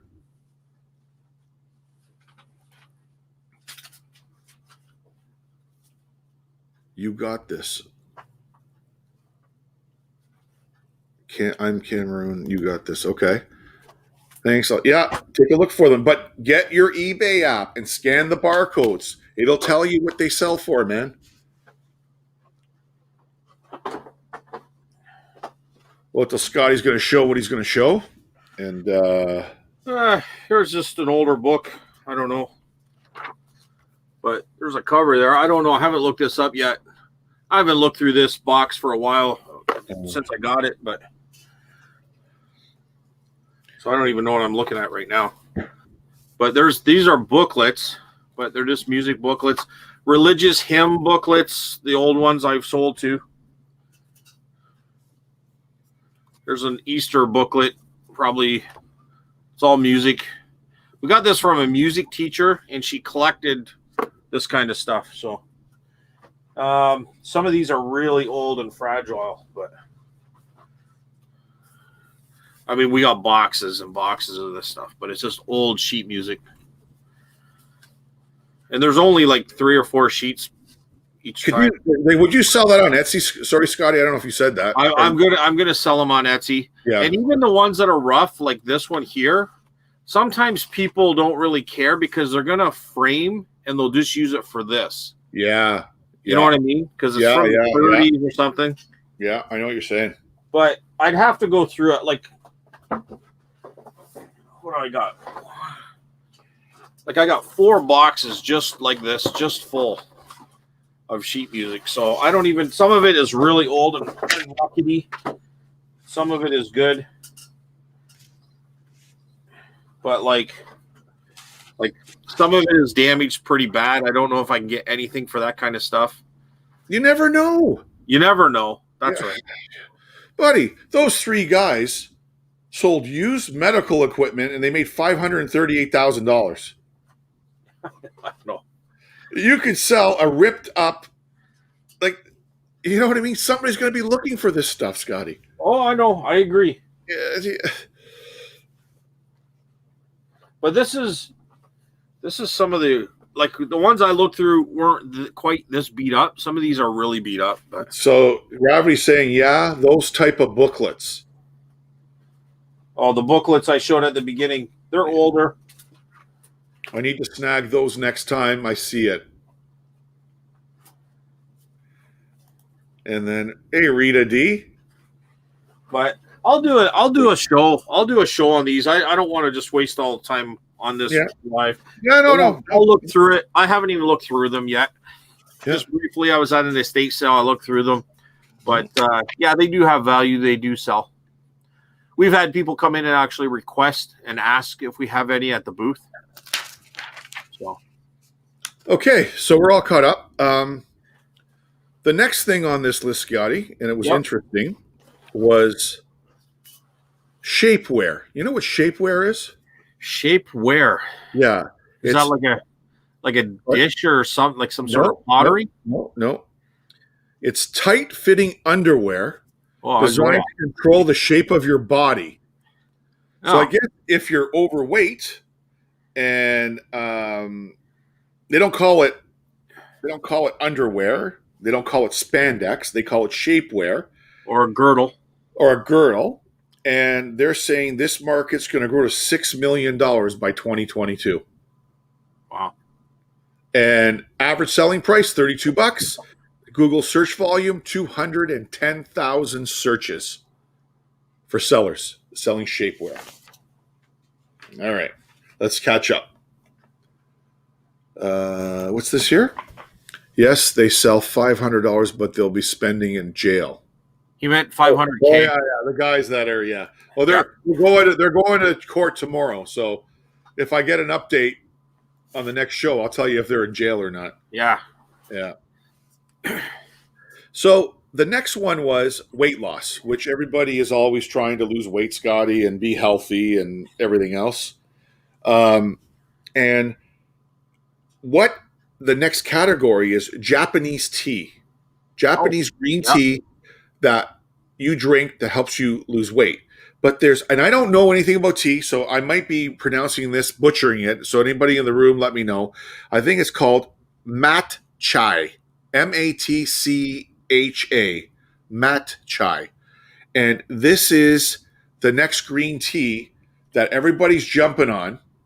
And I know Thrift Beast is not in the room, but he'll watch this video. He's had very good success selling Japanese tea on his eBay store. So, am I going to find it? Are you going to find it, Scotty? I don't know, but you never you know. You might go on Facebook Marketplace, and find a skid of this mat chai tea for nothing. You know where you might get it is if you were in the city, you have these Asian markets. You know what I'm talking about? Yeah. Oh yeah, I know what you're talking about. So people down in this area would have to go to the city to have those markets. So if you could talk to because they're probably privately owned, most of them. So if you could go to the guy and say, hey, if I want to buy 3 boxes off you, large boxes with little boxes inside, you probably might even cut you a deal. Yeah. And then you sell them online. But I got to look up mat chai and see what the brands are that sell. These guys are not giving me brands. They're just saying the market's starting to go, right? Right. Now, how do you spell that? Matcha. Mat chai. Okay. Yeah. So I don't know if it's a version of green tea or competes with green tea, but everybody's drinking it to lose weight. Interesting. So this is going back to... Well, hang on. Matcha. There is I believe it is a fungus, almost like I think I know what that is, and we sell that at the store we're at before. And what it is you make a tea out of it. It's like a fungus. It comes dried. Okay. And you grind it up. It's actually supposed to have cancer prevention. What would you call that? Yeah, I know what you're saying. Basically, it gives us things that are anti-cancer. Yeah. Prevents you getting cancer. It's supposed to be really good for you. Yeah. Powder green tea. Okay, so this isn't the same thing. Yeah, so Marrakesh says vintage brand new underwear. Hey, Marrakesh. Hey, bud. Mat chai. Oh, there you go. So it is a popular thing. Yeah. I'll find out what this other one is too, but there is also a green powder green tea. Thank you for letting us know. That's great. Thanks for the interaction, guys. We really appreciate it. Hey, Scotty and I know a lot of stuff, Donna. but we don't know a lot about everything. So that's why we love having you guys in the room. Japanese green teas. Oh, Dennis Strokes. Dennis Stroke. That's new person? It's a new person. Welcome, Dennis. Denise. I guess it's Denise. Denise. Sorry. Yeah. We both need glasses. Yeah, I got mine on. I still can't see. Mat chai. Yeah, there you go. So interesting. There you go. So there's here it is. Denise knows. Fungus is Ganderma. Ah. It could be. I'm not sure. I can't remember. But it was, or it might have been the Chugga or Chuga. I don't know. Maybe it was Ganderma. Have to figure that one out. Okay, so we're getting down. Oh, there's still a few more. I'm going to pick through it. It'll bring some interest in the comments here. The next one on the list on the Google search volume was hair removal for women. And now with COVID and all these spas closed down, they're predicting it's going to grow to a $1.3 billion industry up by 2022. So I guess we're talking all kinds of hair removal, electronic, manual, hair removal, whatever. Average selling price $20. Not a big moneymaker, Scotty, it looks like. But the volume search engine is almost 290,000 in one search. You know, you see a lot of guys. It doesn't surprise me. You see a lot of guys out there, Shed Flips, Craigslist Hunter. Those guys are selling tons of makeup and stuff like that. So, I mean, that's just part of that kind of the, beauty, section, the cosmetic whole thing, and all that kind of stuff. Or is this Reiki? I don't know. Maybe Milford Station has it. That's what it is. It's Chaga. Oh, Chaga tea. That's what I was looking at. That's supposed to have a lot of. They make coffee with it. Really good stuff. Birch fungus tea equals tea. Yeah, I don't know. I don't know anything about tea. Learned a lot tonight. Yeah. We missed the boat on this one. It's okay. That's why we do this. It's great interaction. People learn from everybody else, right? I love it.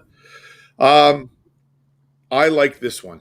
This one is probably one of my favorite categories. And dog bowls. Bowls for your dog, food and water. The pet industry is a $70 billion industry online. Average price for a dog bowl is $9.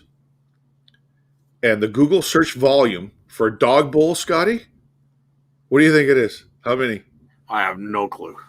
5.8 million searches for dog bowls. Per year? No, on one search. Wow. On one search. If you went in, and that's how many people are selling dog bowls. Wow. It makes sense. Yeah. There's people that love their dogs more than they love their kids. I've had dogs. I've loved my dogs. We got cats. We love our cats. But some people don't have kids, and that's their kids, right? Oh, I know. I get that. And I love animals. But I like that. That was interesting to see what that was. All right. And from Stoke, BC, whereabouts is that? I have a buddy up near Mackenzie. Let us know. I think, he's up near Mackenzie. Okay. Next one. A close friend. Next one is the juice detox market. $3.5 billion industry. And they're organic juices with lots of vitamins in them. Average selling price, $17 on Google. And the volume is 230,000 searches. So it's still health, tea, losing weight is a big, that's what people are looking for. Interesting.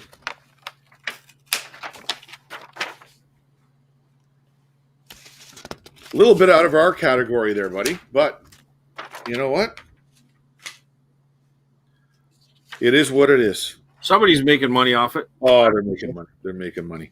Now, we're almost down to the nitty gritty here. I just wanted, there's a couple here that I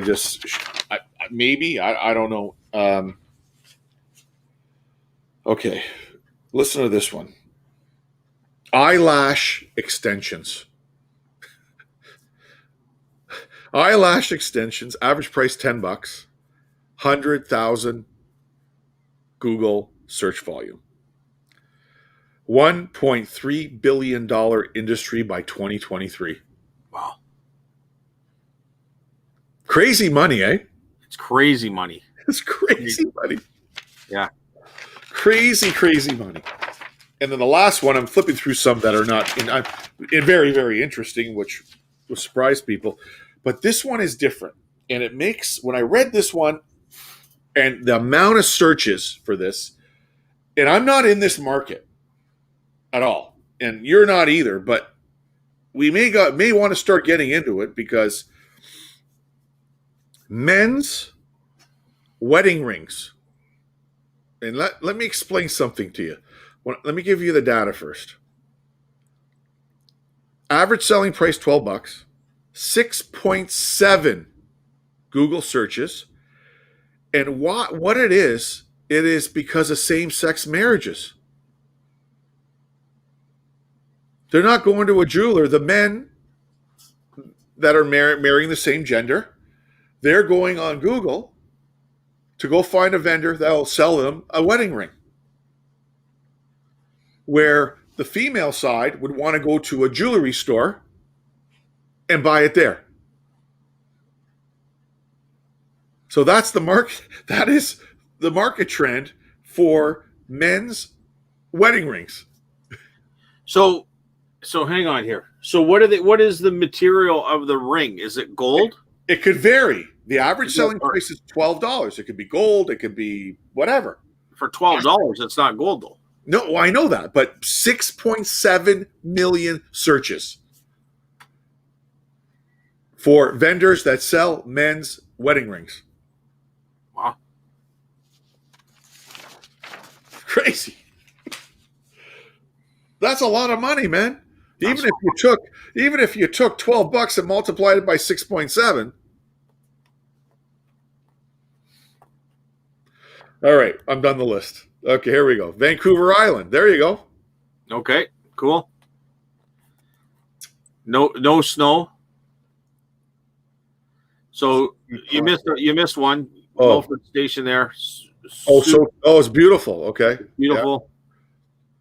Yeah. Okay. I guess there's a lot of potholes there. Okay.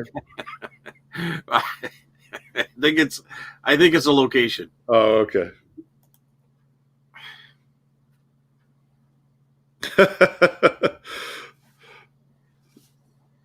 Tight jeans you shouldn't wear anymore. Yeah. Hey, that's why we do it, buddy. Keep you guys entertained and bring new content every week. And I think it's working. People are enjoying it.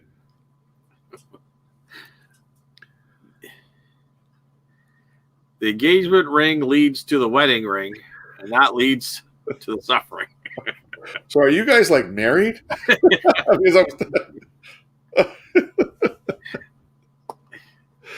Oh, that's funny. Well, there you go, Scotty. There was two, and we got one more to finish it off with. We are 2 hours in, Yep. and we've got 19 people in and out, and people are jumping. And hey, guys, please thumbs up if you really enjoyed it. We are on every Wednesday at 8 o'clock Eastern Standard Time. We try to stay on for about 2 hours. Sunday nights, Scotty's channel, Antique and Profits. We do a little bit of a different type of show. You guys will really, really enjoy it. Scott brings in a lot of different resellers, and we kind of interview them and learn from what they buy and sell. A lot of education, a lot of interaction, kind of like this one. And I hope you guys join us on Sundays. So and if there's anyone in here who wants to talk on the channel, I mean, it's really easy. I would just send you a link to an email address. You click on it. Come on and tell us your story. I love hearing people's stories. So if somebody in the house right now wants to come on, feel free. Shoot me a message on my latest video. That's probably the best way. Just say that you're interested, and I'll send you an email, like my email address.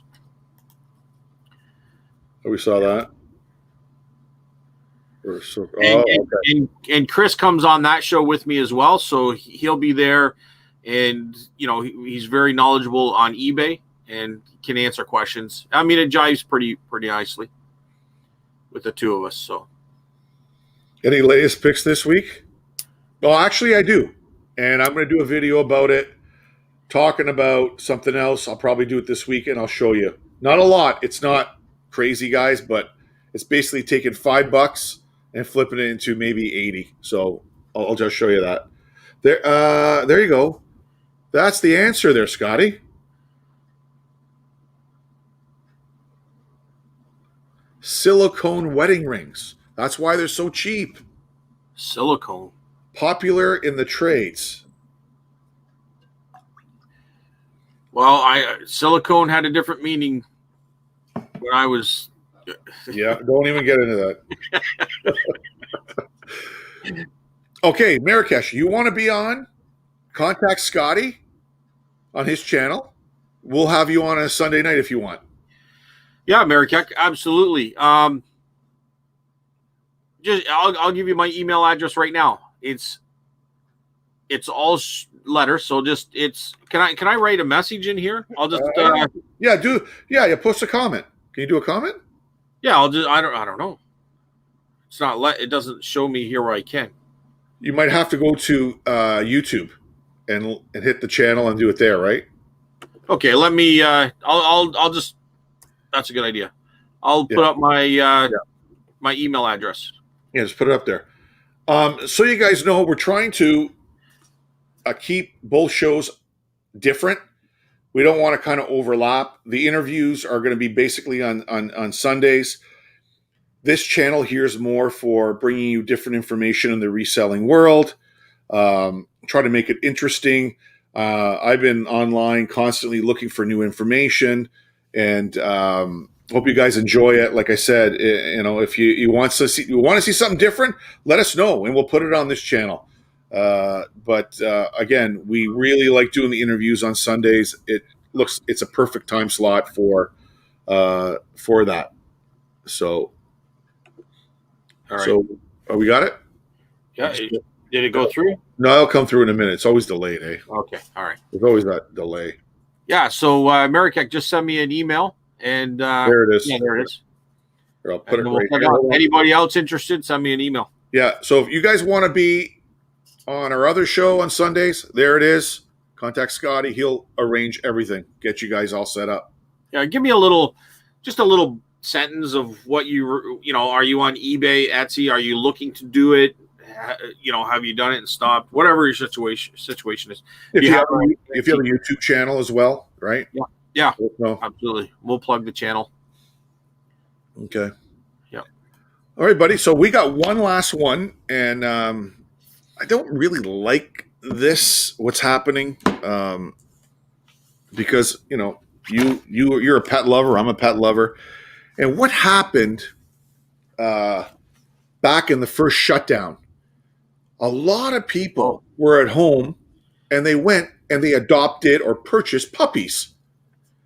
So they're home for 30 days, and they got these puppies, and they're playing with them, whatever. And then all of a sudden now they got to go back to work. So now these dogs are left at home. They're neglected, and a lot of people didn't think they were a lot of work, that you had to walk them, that you had to take them outside, you had to clean them, you had to do lots of things. Take them to the vet. They weren't cheap. And now what's happening? They're abandoning these dogs. And the breeders and the people that sold them, they cashed in large. The record sales in selling these puppies. So what's happening now is the SPCA, or whatever you want to call that, the Humane Society, they're getting hundreds, I shouldn't say hundreds, thousands of calls of people saying, I don't want this dog anymore. And they're saying, wait, hold on for a second. They don't have the place to take it. So what people are doing, the shelters are turning them away. And if anybody knows anything about this in the chat, please comment with Scott and I. And now these people are taking these animals and trying to reflip them, because it is a reselling topic. That's why I'm bringing it up. They're reselling it on Facebook Marketplace. So these poor dogs are taken from the breeder or the reseller. They're brought into a family for a month. People can't deal with it because they've never had a damn dog before. And they don't know, the amount of work it takes. And now they're trying to resell it again to get their money back to another family. And now we're in the other lockdown, and people are now buying these dogs again. It's a crime, Scotty. I think it's terrible what's going on. And I'm afraid people are going to drive to a country road, open the door, and throw the dog out. People do that, Scotty. Oh, I know. How they can, I don't know. But this is a big problem. And sorry I left this, guys, for the last topic, but man, it's a sad thing going on, man. And you know what's funny? And I had a dog cage that was sealed. It was for a smaller dog, for like a Shih Tzu. And I had it on Facebook Marketplace. And so this lady bought it from me. And she goes, "Oh, yeah, I just got this puppy. I need a training cage. I'm glad you live near me and picking it up." And it was during that time. And I'm thinking, when I read that, I thought of that lady, and I hope to God she's not one of these people that have second, in their mind going, "Okay, I don't want this animal anymore," because they do have feelings. You just can't put them out in the backyard and let them just, you know what I mean, Scotty? Yep. It's terrible. So anyways, there's my rant for the final thing. You can make a comment, whatever you like about it, but it's just, guys, please make sure you don't do something like that. It's not fair to the pet population and these breeders that were just milking people for big money for puppies at that time. All right, buddy, there you go. All right. You had to say Shih Tzu though. Well, you had one? No, I just think of Dumb and Dumber. Oh. What do you get when you cross a bulldog and a Shih Tzu? I don't know. They just, I always, every time I hear Shih Tzu, I don't know. Yeah, that's funny. That's awful. Yeah, Carter, it's terrible. Yeah, it's horrible. Absolutely. Horrible. I had to mute. Yeah, Carl, I agree 100%. I had to share you. It is a reselling topic that we have to talk about because, man, go on Facebook Marketplace. Look at these people flipping. It's terrible. Anyways, guys, that's it. I think we did it. We're at 2 hours and 12 minutes. We're a little bit over the 2 hour time limit. It goes by so fast. Oh, I know. You know what I mean? 2 hours is nothing. It just flies by. So yeah. So sorry, guys. I don't want to leave it on a sad note, but I just had to share things with you. Again, please, guys, comments down below. Let us know if you want us to add anything to this segment. Scotty and Guy are more than happy to switch things up. We just want to make it interesting. We want you guys to come back every single week. And I think the show Adventures in Reselling is a good topic, something different than that's what's out there. Hold on, we got some more comments here before people leave. Dog. Yeah. My 2 cats were rescued, Gravity. I rescued them in my last cat. And I will probably, if I do get a dog, I'm looking at getting one down the road, I will rescue one. Thank you for dropping in, guys. Seriously, Scotty and I appreciate it. Really, really appreciate it. Thank you, Carl, always for stepping in. We'll see you Sunday. Yeah, guys, if you're in the room, we'll see you all Sunday night. And these guys should do a show because they got a little sense of humor going on there. So I like that. That's good. Yeah. Bob Barker would be proud. Yeah, definitely. I look forward to if you guys got a show, you got to let us know. Carter, thank you for the super chat. Appreciate it. And Scott. Yeah. Hey, guys, you guys make the channel, so please come back. Yep, absolutely. All right, guys. You want to say something, Scotty, before we sign off? Yeah, thanks everybody for coming by, and it goes by so quick. It's nice I see some new faces here, or what do you call those avatar? Is that an avatar? Yeah, I see new names, anyways. Yeah. So it's awesome. All right, guys. There's a lot of Canadians in the house today, from across coast to coast. So yeah, which is nice. Yeah. All right, go hang tight, Scotty. Okay, guys, we'll see you next Wednesday. And see you, Tom. Tom's got to see you guys. Thanks for the entertainment. Oh, Tom, hold on, let me go back out here. Thanks, Tom. We'll see you guys. Thank you for joining. Thanks, Chris. hold on, stick with me there, everybody. I'm sorry for my channel. I don't know if I'm going to do another studs and duds. Sales have been good, but I'm going to be looking at maybe doing a little bit of managed payments and a couple other things I want to talk to you about. And Scotty kind of sparked a couple of things that I may want to add to my next video. Stay tuned for that. Other than that, you'll see me on Sunday with Scotty. Guys, thank you for coming. We love you. Please, comments below. Subscribe if you're not a subscriber to both channels. And we'll see you on the next one.